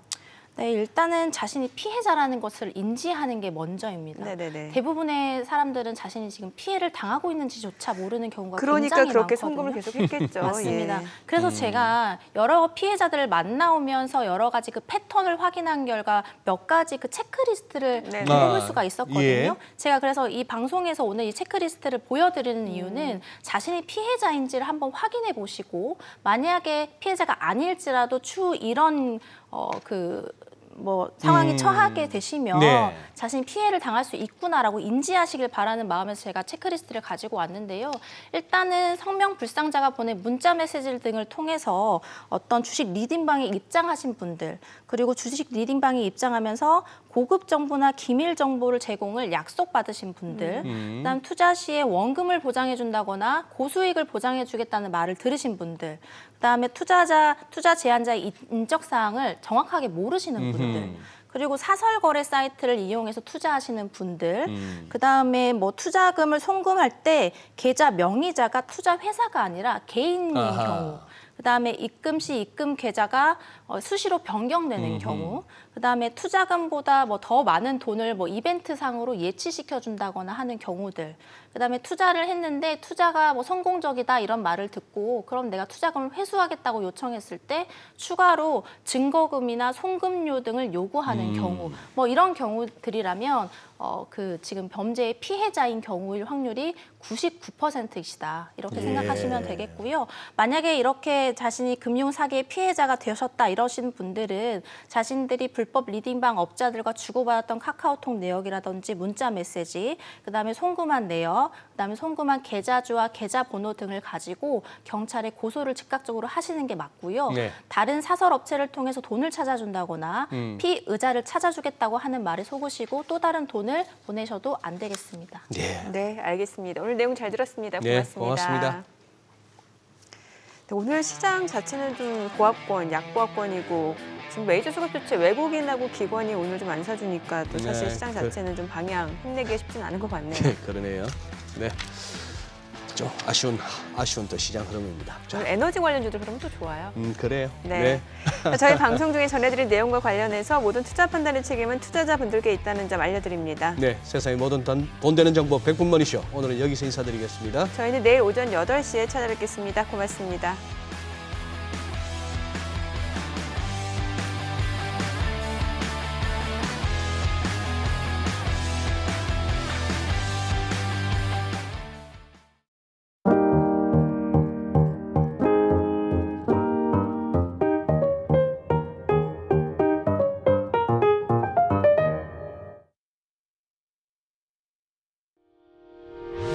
의견 있는 경제 채널 SBS 비즈